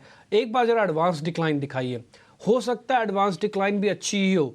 कल भी अच्छी थी ना, लेकिन कल क्यों आप फिर टूट गए जब सारे पैरामीटर्स तो ही थे। कल भी इंडिया विक्स 12.5 गई था। उल्टा आज एडवांस डिक्लाइन उतनी अच्छी नहीं है। कल तो फिर भी 58 और 120 शेयर थे, डबल से ज़्यादा थे एडवांसेस, आज डबल से ज़्यादा नहीं है। यही फ़र्क है सिर्फ लीडरशिप का और मार्केट के माहौल का। इंस्टीट्यूशनल में चेंज हुआ है, नो चेंजेस। रिटेल में कोई चेंज हुआ है, नो चेंजेस। डीआईज में चेंज हुआ है, यस 8% से उन्होंने अपनी होल्डिंग बढ़ाई है। उन्होंने बेस बनाने का काम आपके लिए कर दिया। जब बेस बन जाता है तो उसके बाद छोटा सा भी शेयर कमाल करके दिखा रहा है। लेकिन इस बीच मैं बोलूँगा अगर एफआईज आ जाएं तो ट्रस्ट मी, जो आज सुबह आदित्य आपको बता रहे थे, अभी आपको संतोष सर भी बता रहे थे थोड़ी देर पहले, तो मेरा भी मानना है कि बाज़ार में एक शॉर्ट कवरिंग ड्यू है। ये शॉर्ट कवरिंग का ट्रिगर तभी दबेगा जब कोई बड़े प्लेयर सामने आएंगे निकल के, नहीं तो चर्निंग का पार्ट होके रह जाएगा और कुछ भी नहीं होगा। बैंक निफ्टी कोशिश कर रहा है कि 46,800 के दहलीज पे पहुंच जाए और उसको एक बार ब्रेकआउट भी कर दे, लेकिन ऐसा अभी हो नहीं पा रहा। उससे थोड़ा वेट करेगा, देखते हैं और इसमें क्या होता है। दो शेयर आपको मैं और नोटिस कराता हूँ, एक यूपीएल और दूसरा श्रीराम फाइनेंस। एक एग्जिट ले रहा है और एक एंट्री ले रहा है। दोनों का ट्रेड ही आज अपने आप में अलग अलग है। यूपीएल डेज लो टेस्ट कर रहा है जबकि मार्केट डेज हाई पे है, और श्रीराम फाइनेंस के अंदर आपको बढ़िया ट्रेड आज ओपनिंग से ही देखने को मिल रहा होगा और अभी भी 1% वो शेयर ऊपर है। बढ़े हैं आगे। सेल इकलौता शेयर है जो अभी एफ एंड बैन में है। कल है एक्सपायरी निफ्टी की, तो ये निफ्टी का पार्ट है। SAIL Steel Authority of India Limited, लेकिन शेयर बढ़िया चल रहा है, 133 आ चुका है। कल इसकी क्लोजिंग थी 131 रुपये के आसपास की। कुछ सर एक बार जरा आप चेक करोगे इसको। हमारा टारगेट इस सीरीज का 136 है, अगली सीरीज में 142 का है। सो डिम्पी देखिए बहुत ही स्ट्रॉन्ग फुटिंग पे है और रिकवरी और रिवाइवल जो हुआ है बहुत ही शानदार हुआ है। तो डेफिनेटली यहाँ पे एक लॉन्ग का कैंडिडेट बिल्कुल है ये। यहाँ पे 136 का जो आप लेवल बता रहे हैं that also is achievable, and 142 भी यहाँ पे जो आप नंबर बोल रही है, हमें लग रहा है कि आने वाली सीरीज जो अप्रैल की सीरीज है इसमें बिल्कुल अचीवेबल है। तो किसी की लॉन्ग पोजीशन हो तो बिल्कुल बने रहें। नई पोजीशन चाहे तब भी ले सकते हैं। यहाँ पे एक अच्छा सा ब्रेकआउट हमें देखने मिल रहा है। 20 डे मूविंग एवरेज का जो रेजिस्टेंस था उसको मीनिंगफुली क्रॉस करके सस्टेन भी कर रहा है उसके ऊपर। तो all in all I think the momentum is in the favour of the stock. यहाँ पे जो स्टॉप लॉस रहेगा हमारा वो रहेगा 128 के करीब का। तो ओवरऑल अच्छी फुटिंग पे है और मोमेंटम भी है स्टॉक के साथ। तो यहाँ पे आप चाहे तो लॉन्ग पोजीशन कंसिडर कर सकते हैं। एक नंबर मैं आपको और बता देता हूँ, मैं उस स्क्रीन पे तो नहीं दिखा पाऊंगा बट आपको मैं वैसे नोटिस करा देता हूँ। 53 लोग बाजार को यानी कि निफ्टी को नीचे करना चाहते हैं। 68 लोग यानी कि 68 नंबर वो बाजार यानी कि निफ्टी को ऊपर लेके जाना चाहते हैं। आई रिपीट, 53 नीचे और 68 ऊपर लेके जाना चाहते हैं। देखते ही देखते अब 104 पॉइंट की बढ़त आ चुकी है निफ्टी के अंदर और निफ्टी ने 22,100 को पार कर लिया। 22,100 पार करना अचीवमेंट नहीं है, इससे पहले आप कर चुके हो। 22,200-250 को पार करना अचीवमेंट है। तो इसलिए इसमें ज़्यादा एक्साइटमेंट मत रखिएगा, बस जो है सो है। आता हूँ बैंक निफ्टी के डाटा में कितने लोग इसको नीचे या कितने लोग ऊपर कर रहे हैं। मैं एक रफ आइडिया देता हूँ, हालांकि इसको 10 बजे के बाद देखना चाहिए, फिर भी मैं आपको बता देता हूँ। 102 लोग ऐसे हैं जो बैंक निफ्टी को नीचे धकेल रहे हैं और 99 लोग ऐसे हैं जो बैंक निफ्टी को ऊपर की तरफ धकेल रहे हैं। तो पलड़ा थोड़ा सा, एक छोटा सा बैंक निफ्टी का अभी भी उसको मेहनत करनी पड़ेगी, जबकि निफ्टी के अंदर थोड़ी पोजीशंस ज़्यादा ठीक है। अब आप बोलो मेटल्स हैं, रिलायंस है, जो भी आपको बोलना चाहे बोलिए। मैंने आपको नंबर्स में भी कैलकुलेट करके बता दिया। हम कोशिश करेंगे इसके नंबर्स आगे भी आपकी स्क्रीन पर रखा करें। आ जाए जरा आज के मोमेंटम वाले शेयर्स पे, एक बार जरा दिखाइएगा स्क्रीन पर। कोलपाल दिखाएं तो आदित्य अरोड़ा, कोलपाल पे आपके रिकमेंडेशन।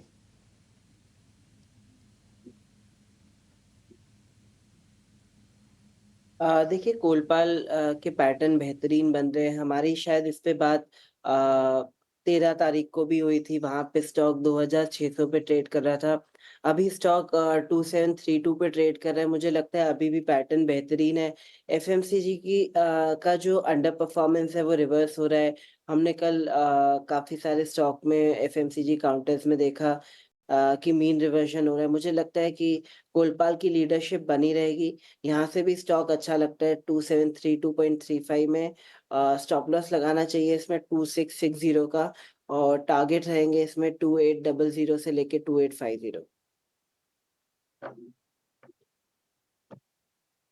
आज फिर से नोटिस हो रहा है, वो शायद बैन से बाहर निकलने की वेट ही कर रहा था। उस शेयर का नाम है जी एंटरटेनमेंट।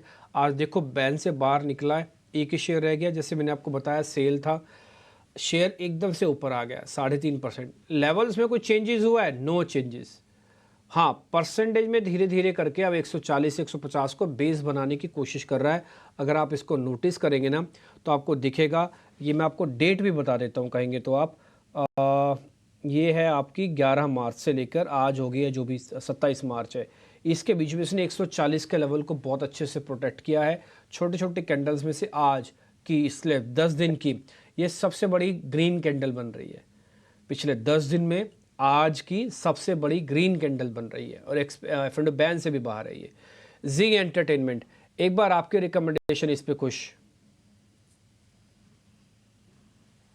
भी देखिए बेस फॉर्मेशन का अटेम्प्ट तो है, लेकिन जिस तरह की वॉलेटिलिटी हम इसमें देख रहे हैं, आई थिंक अभी मेरे हिसाब से स्टॉक को अवॉइड करके ही चलना चाहिए। किसी भी तरह का ट्रिगर जो है वो आपको 150 152 के लेवल्स जो है क्रॉस होगा तब मिलेगा, बट अप अंटिल देन हमें लग रहा है कि शायद इस स्टॉक को अवॉइड करके चले तो बेटर है। एक रीजन ये भी है कि इसके अराउंड जो न्यूज फ्लो आ रही हैं वो इतनी कंस्ट्रक्टिव नहीं है, तो क्यों हम किसी ऐसे प्ले में जाए जहां पे न्यूज फ्लो भी पॉजिटिव नहीं है, प्राइस एक्शन भी इतना एनकरेजिंग नहीं है। टेक्निकल रिबाउंड्स के लिए भी अगर प्ले करना चाहे तो क्यों ऐसे वॉलेटाइल काउंटर में पड़ेंगे। तो यहाँ पे मेरी सलाह रहेगी इसको अवॉइड करके चले। एक बार सारा मामला सेटल हो जाने दीजिए, प्राइस एक्शन में उसको होने दें, फिर कंसिडर करेंगे। ठीक है, तो जी एंटरटेनमेंट फिलहाल इन स्तरों पे अवॉइड करके ही चलना है। और आज जिस तरीके का मूव है उसमें बहुत ज़्यादा भरोसा नहीं आ रहा है। कुशका पर इस बीच जैसे कि रिलायंस इंडस्ट्रीज़ पे हम आपके लिए फोकस कर रहे थे, डिम्पी जी ने आपके लिए हाईलाइट किया था। अब देखिए करीब 2% से भी ज़्यादा की तेज़ी जो है रिलायंस इंडस्ट्रीज़ आपको दिखा रहा है और एक तरफा बाजार को जो है ये काउंटर सपोर्ट कर रहा है। निफ्टी 50 में भी एक ज़बरदस्त एक्शन हम देख रहे हैं। 22,000 के ऊपर, 22,100 के ऊपर निफ्टी 50 सस्टेन कर रहा है। 100 अंकों से ज़्यादा की तेज़ी वहाँ पे है और बैंक निफ्टी भी अब थोड़ा सा कैचअप ज़रूर कर रहा है इस रैली को। 180 अंकों का उछाल निफ्टी बैंक पे आप देख पा रहे हैं। पर इसके अलावा क्योंकि बैंकिंग स्पेस में एक्शन है और मैं देख भी रही थी आदित्य, HDFC बैंक क्या यहाँ से भी सपोर्ट मिल सकता है? जैसे कि रिलायंस ने एक अच्छी दौड़ लगाई आज, क्या HDFC बैंक भी एक बड़े जंप की तैयारी कर रहा है? क्या आपको आज की चाल पे भरोसा हो रहा है? बिल्कुल सृष्टि जी, मुझे लगता है कि निफ्टी का अगर अच्छा काम संभाला है तो निफ्टी रिलायंस ने संभाला है। बैंक निफ्टी में सबसे बड़ा वेटेज HDFC बैंक का है। बहुत दिन से अंडर परफॉर्मेंस देखने को मिल रहा है, पर मुझे लगता है कि अगर 1410 के लेवल को प्रोटेक्ट करता है बैंक निफ्टी, तो मुझे लगता है कि एक अच्छी कैचअप रैली बैंक निफ्टी में भी आ सकती है। करीब 1 से 5% की रैली बैंक निफ्टी में भी देखी जा सकती है अगर 1410 प्रोटेक्ट करता है, तो बिल्कुल पॉजिटिव नजरिया है HDFC बैंक पे भी।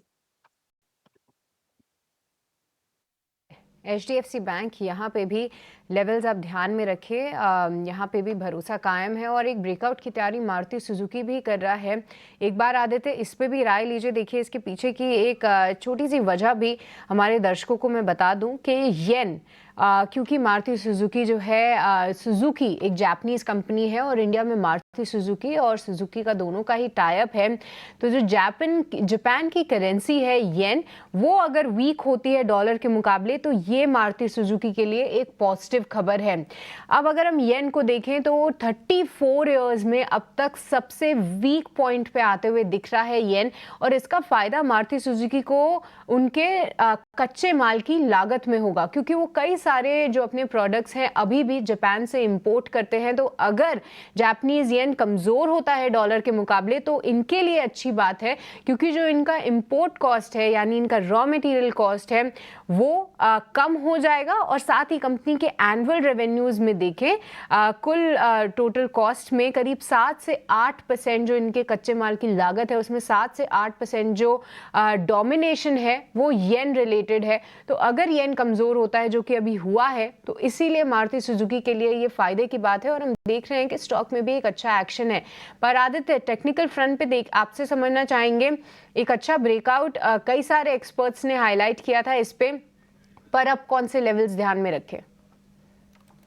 देखिए सृष्टि जी, मैं बजट के दिन स्टूडियोज में आया था ईटी नाउ स्वदेश के, और वहां पे भी मैंने मारुति पे कहा था कि एक बहुत अच्छा ब्रेकआउट पेंडिंग है यहाँ पे। तब स्टॉक करीब करीब 10,000 के आसपास था। अभी स्टॉक 12,407 चल रहा है। मुझे लगता है कि यहाँ से भी स्टॉक का नजरिया काफी पॉजिटिव है। इंट्राडे नजरिए की बात करें या बहुत शॉर्ट टर्म की बात करें, तो मुझे लगता है कि स्टॉक ओवर एक्सटेंडेड है। पर अगर 1 महीने का नज़रिया बनाएँ, तो मुझे लगता है यहाँ से भी 500 टू 1000 पॉइंट की रैली आ सकती है। टारगेट्स बनेंगे 13,000 से लेके 13,600 के। तो पॉज़िटिव नज़रिया है मीडियम टर्म के हिसाब से, और लॉन्ग टर्म के हिसाब से स्टॉक को एक every dip is a buying opportunity in Maruti, क्योंकि इसमें बहुत लंबे समय का एक ब्रेकआउट हुआ है और न्यूज़ फ्लो भी काफ़ी पॉज़िटिव है। ठीक है, तो हर डिप में बाय करने की रणनीति ढूंढिए आप। मारुति सुजुकी में ये राय आती हुई, पर संतोष इस बीच आप एक बार सीमेंस इंडिया पे भी राय दीजिए, क्योंकि देखिए एबीबी इंडिया पे तो एक पॉजिटिव रिपोर्ट आई है, यूबीएस ने काफ़ी ऊपर के टारगेट्स दिए हैं, पर इसी क्षेत्र की दूसरी कंपनी सीमेंस इंडिया, ये कैसी लग रही है आपको चार्ट्स पे? और क्योंकि एक अच्छा रनअप इसमें ऑलरेडी देखा है, कौन से टारगेट्स ध्यान में रखें और क्या अभी भी फ्रेश एंट्री के मौके हैं? यस, इस स्टॉक की बात करें तो पूरा कैपिटल गुड्स स्पेस में एक मोमेंटम देखने को मिल रहा है, और सीमेंस और एबीबी उसको लीड करते हुए नजर आ रहे हैं, इंक्लूडिंग कमिंस इंडिया। सो ये स्टॉक में मोमेंटम है, मुझे लगता है आज और तेजी बन सकती है। स्टॉक शायद 5300 तक का लेवल दिखा सकता है। एज ए ट्रेडिंग बेट थोड़ा सा इस लेवल पे रिस्क रिवॉर्ड फेवरेबल नहीं रहेगा। कोई टिप मिलता है अराउंड 5100 बिटवीन 5000 तो बहुत अच्छी अपॉर्चुनिटी रहेगी, लेकिन आपका थोड़ा सा लंबा नजरिया है तो स्टॉक को रख के रखिए। कोई जल्दबाजी ना करे प्रॉफिट बुक करने की, क्योंकि अभी काफी ज्यादा पोटेंशियल और बाकी है स्टॉक में। कोई जल्दबाजी नहीं करनी है सीमेंस इंडिया में प्रॉफिट बुकिंग की। देखते ही देखते लगभग 3% की तेज़ी सीमेंस इंडिया आपको दिखा रहा है। एक बार खुश आपसे 2 काउंटर्स पे स्पेसिफिकली राय जानना चाहूँगी। दोनों ही पीएसयू पैक से हैं और ये पूरी मार्च की सीरीज़ में हम देखें तो काफ़ी वॉलेटाइल होते हुए दिखे, ऊपरी स्तरों से काफ़ी करेक्ट भी हुए और सेकेंड हाफ में एक कैचअप भी दोनों काउंटर्स में आते हुए दिखा। बीएचईएल और पीएफसी आज भी दोनों ही काउंटर्स मोमेंटम में है, पर क्या दोनों में से किसी काउंटर में आपका भरोसा है कि आने वाले 1 से 2 दिन और साथ ही अगली सीरीज में भी अगर किसी को पोजिशनली एंटर करना हो तो इन दोनों में से किसी पे आपका भरोसा जो कि फिलहाल आ रहा हो?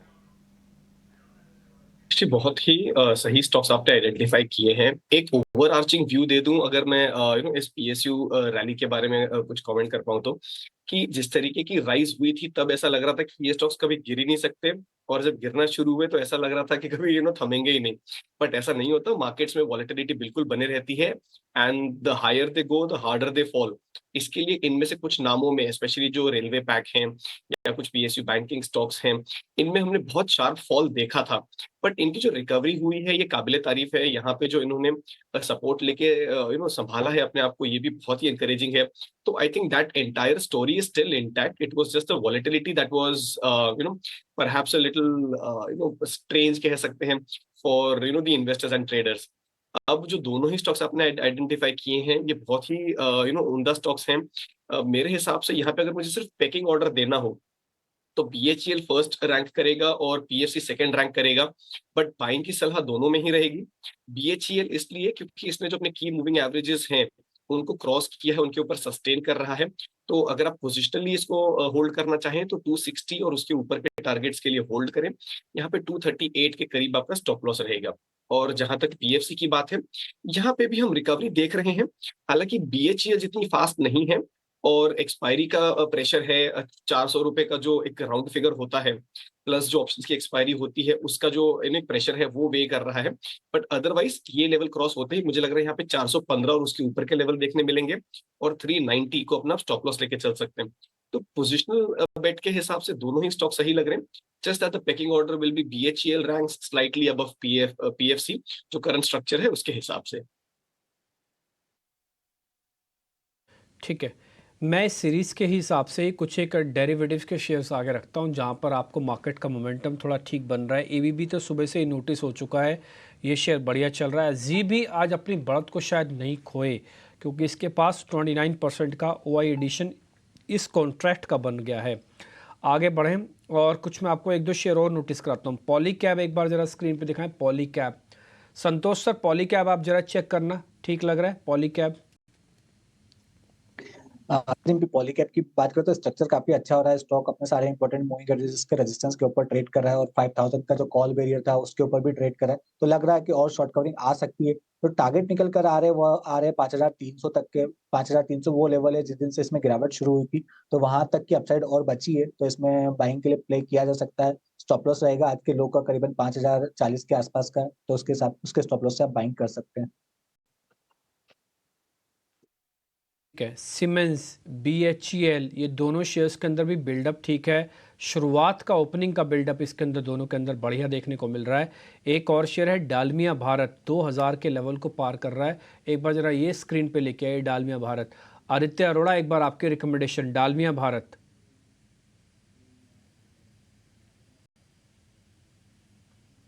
देखिए सीमेंट में अच्छा बिल्डअप है। रियल एस्टेट स्पेस भी अच्छा कर रहा है, जहाँ पे ये एक रॉ मटेरियल की तरह यूज होता है। तो मुझे लगता है कि इंफ्रास्ट्रक्चर हेवी साइड सारे ही काउंटर्स अच्छे कर रहे हैं। चाहे आप एलएनटी की बात करें, रियल एस्टेट स्पेस की बात करें, इवन सीमेंट स्पेस में बहुत अच्छा ट्रैक्शन है। तो डालमिया भारत को बाय किया जा सकता है। Current price of 2000, stop loss लगाना चाहिए 1900 का, और टारगेट रहेगा 2100 से लेके 2200 का।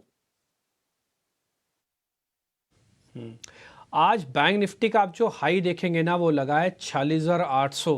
अगर आपको सुबह सुबह याद होगा तो हमने आपके सामने यही बात रखी थी कि आपके दो चरण में टारगेट बनेंगे। पहला 46,800 का और दूसरा 47,000 का। मैं कोई भी बड़ा ट्रेड या पोजिशनली 47,000 के ऊपर ही लूँगा। 46,800 47,000 मेरी रेंज का है। इसको मैं इस बार पहले भी देख चुका हूँ, इसलिए मेरा कोई एक्साइटमेंट बहुत ज़्यादा नहीं है। लेकिन मैं फिर भी बोलूँगा, बैंक निफ्टी जो थोड़ा पिछड़ सा जा रहा था, उसने अब स्पीड पकड़ना शुरू की है। अगर अब ये 46,800 को थोड़ा और ऊपर लेके आता है तो एक राउंड की कवरिंग और भी कराएगा। हो सकता है 200 पॉइंट आज ही आज में और भी जोड़ ले, तो आज ही आज में आपको स्क्रीन पर 47,000 भी दिख सकता है। बट अभी शुरुआती थोड़ा और पकने की ज़रूरत है। एचडीएफसी बैंक की बढ़त अब करीब 0.5% हो चुकी है। अच्छा, ना केवल एचडीएफसी बैंक, बल्कि मैं आपको दो चार चीज़ें और भी नोटिस करा देता हूँ। उनको भी अगर आप चेक करेंगे ना, तो आपको दिखेगा कि यस, इनकी वजह से भी मार्केट के अंदर, बैंक निफ्टी के अंदर स्पेशली तेज़ी आ रही है। टोटल नंबर 12 में से 11 शेयर F&O के जो बैंक निफ्टी के पार्ट है, वो डेज हाई पे आ गए हैं और वो हरे निशान में है। आप कोई भी शेयर फायर करेंगे ना, आपको दिख जाएगा। सिर्फ एक बैंक ऑफ बड़ौदा को छोड़कर वो अभी भी लाल निशान में है, और सारे शेयर्स आपको भी हरे निशान में दिखेंगे जो बैंक निफ्टी का पार्ट है। सबसे ज़्यादा हेल्प अब एचडीएफसी बैंक कर रहा है अपनी वेटेज से सिर्फ 0.5% ऊपर होके। हालांकि एक्सिस बैंक परसेंटेज में से ज़्यादा बढ़ा हुआ है, लेकिन उसकी वेटेज कम है, तो इसलिए वो ज़्यादा हेल्प नहीं कर रहा। लेकिन फिर भी 34 पॉइंट एक्सिस बैंक की तरफ से भी आ रहे हैं। एक और अच्छी चीज़ मैं आपको जो नोटिस करवाता हूँ वो है इंडिया विक्स। इंडिया विक्स इस बढ़ते समय में ना ज़्यादा बढ़ नहीं रहा है, एक रेंज में है, और इतना विक्स हमारी रिक्वायरमेंट है। अगर ये 13 का विक्स नहीं होगा ना, तो मार्केट के अंदर मोमेंट ही नहीं आएगा, वॉलिटिलिटी ही नहीं आएगी, आप फिर बोर हो जाओगे। इसलिए आपका 13, 13.5, 14 का विक्स कोई प्रॉब्लम नहीं करेगा, आपका उल्टा दोस्त बन के रहेगा। रिलायंस इंडस्ट्रीज 2.5% ऊपर आ चुका है। आज मैं बोलूँगा कि शुरुआत में जिसने कॉन्फिडेंस को बूस्ट किया उस शेयर का नाम है रिलायंस इंडस्ट्रीज़। फिर तो सभी शेयर अपने अपने जगह पर आ ही जाते हैं, काम करने लगते हैं। लेकिन यहाँ से एक प्रॉब्लम शुरू होती है, वो है 3000 के लेवल पे रेजिस्टेंस पे। कुछ एक बार ज़रा देख के बताना, इतनी जल्दी से बढ़ना अच्छी बात है, बाज़ार की आपने हेल्प की है, लेकिन आपको भी पता है कि 3000 के आसपास या 2980 के आसपास से इसका रेजिस्टेंस शुरू हो जाता है। ज़रा चेक कीजिए दम कितना है, पार हो जाएगा इस बार? डिप्टी देखिए, लग रहा है पार हो जाएगा, क्योंकि जो इसमें एक अच्छी खासी रैली आई थी वो वन वे मूव नहीं था। अच्छे खासे पॉज लेके, अच्छे खासे ब्रेक्स लेके स्टॉक फिर से ऊपर के जो लेवल्स हैं इनको रीटेस्ट कर रहा है। तो हमारे हिसाब से 3000 का level is more of a psychological mark here. Technically भी अगर देखें तो एक माइनर रेजिस्टेंस है, but I think overall setup जो है इसका वो पॉइंट कर रहा है कि यहाँ पे आपको 3100 एंड आने वाले समय में 3100 के ऊपर 3200 तक के जो जोन्स हैं, यहाँ तक का मूव भी देखने मिल सकता है। तो रिलायंस में हमने काफी समय से यही मेंटेन किया है कि any kind of dip is a buying opportunity. Once again वही चीज जो है वही सही साबित होती हुई नजर आ रही है।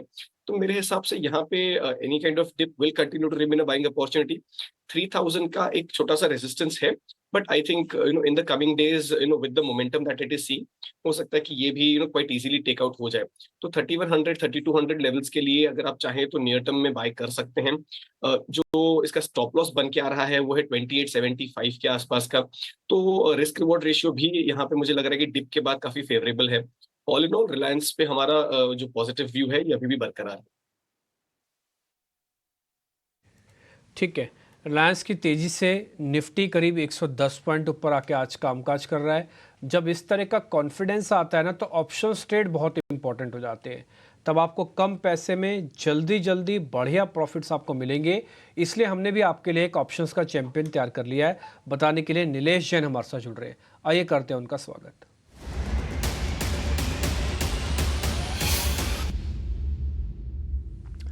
नीलेश भाई, आज मार्केट ने कॉन्फिडेंस तो जगाया है कि देखिए वो अपने लोस को प्रोटेक्ट करेगा और एक और अटेम्प्ट लेगा 22,250 300 को ब्रेक करने की with the help of Reliance और HDFC। आपका कॉन्फिडेंस कितना जगा है मार्केट में और आपकी तरफ से आज का ऑप्शंस का trade? Very good morning to you Dimpy ji. बिल्कुल ठीक कहा आपने। देखिए कॉन्फिडेंस काफी अच्छा देखने को मिल रहा है, मार्केट डेप्थ भी अच्छी है और पिछले 3-4 ट्रेडिंग सेशन से लगातार निफ्टी अपने 22,000 के साइकोलॉजिकल सपोर्ट को रिस्पेक्ट दे रहा है और उसके ऊपर की क्लोजिंग हमें देखने को भी मिल रही है। तो ओवरऑल एक्सपायरी का सप्ताह है, ट्रंकेटेड वीक है, कल मंथली FN की एक्सपायरी होने वाली है। तो मेरे ख्याल से यहाँ पे एक शॉर्ट कवरिंग बननी चाहिए। 22,200 22,250 की ओर हमें निफ्टी यहाँ से जाता हुआ नजर आ सकता है। इसीलिए यहाँ पे फोकस स्टॉक स्पेसिफिक कर रहे हैं और cement as a pack overall आज के सेशन में काफी अच्छा मूव वहां देखने को मिल रहा है।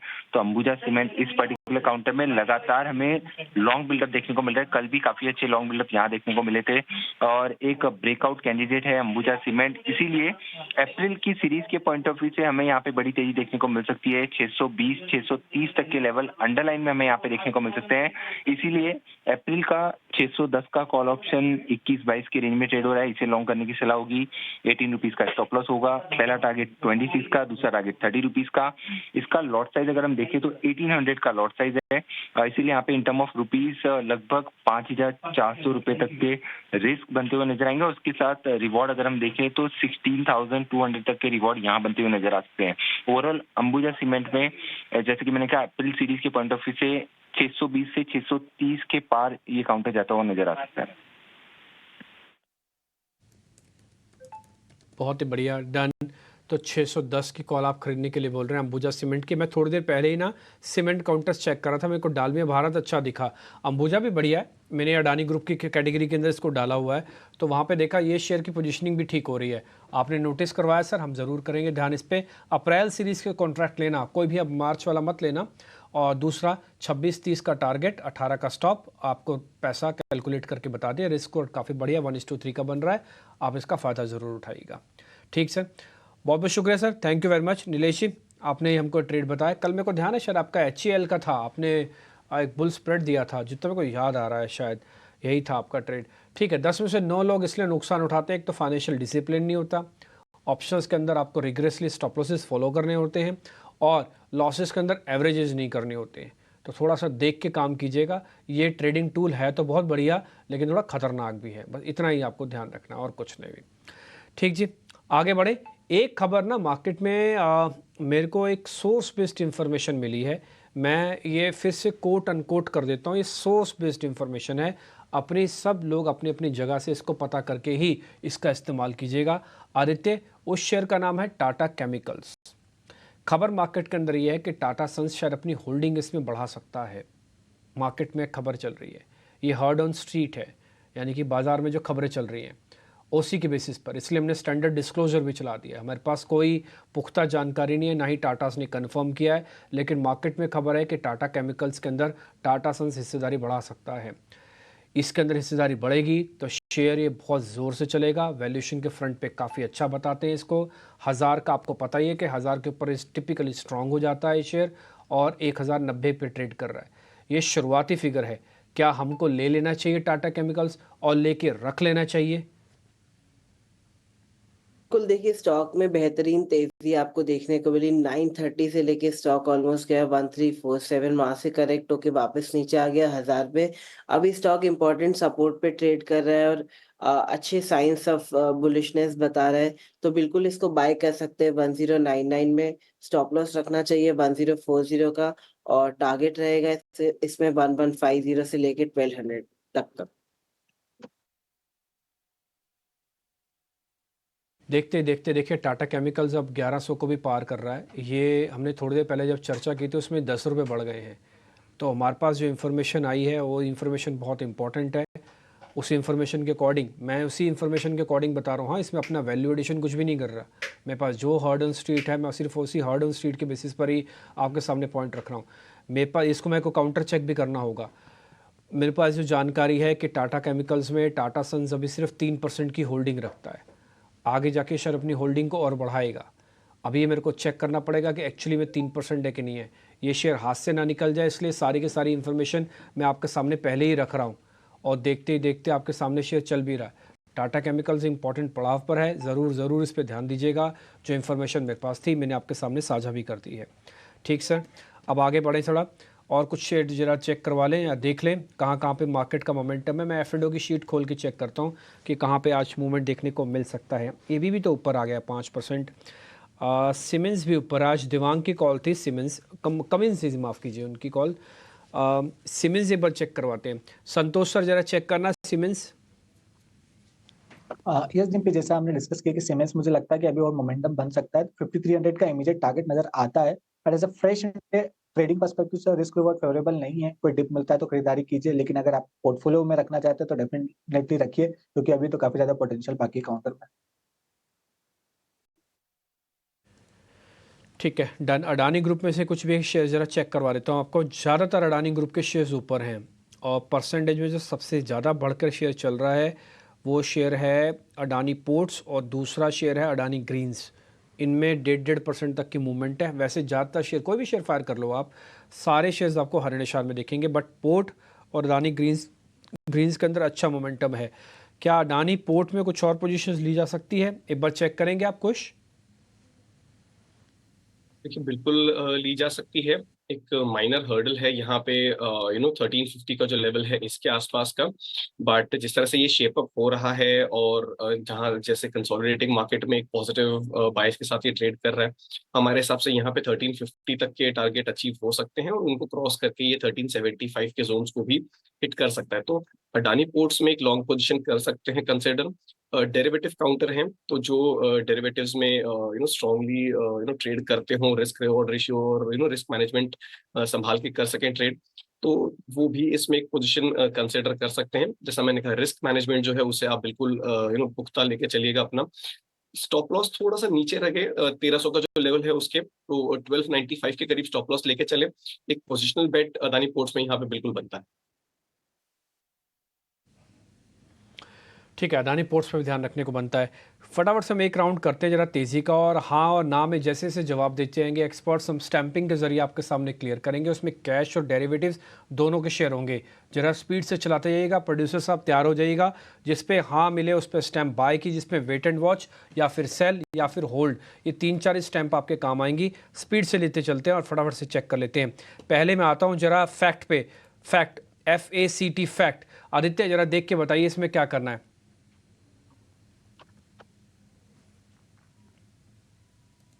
देखिए फैक्ट को बाय किया जा सकता है। हाँ, इसमें फैक्ट को बाय किया जा सकता है 643.55 में। स्टॉप लॉस रहेगा इसमें 630 का, और टारगेट रहेगा 650 से लेके 670।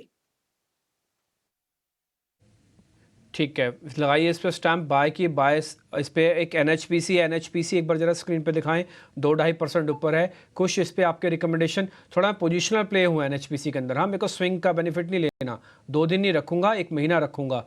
NHPC बहुत ही बढ़िया क्वेश्चन है कि आप इसको पोजिशनली होल्ड करेंगे, बाय कर सकते हैं। 83 का आप स्टॉप लॉस बना के रखें। यहाँ पे पहला टारगेट आपके लिए 95 का है। Once that is taken out 102 का टारगेट रहेगा।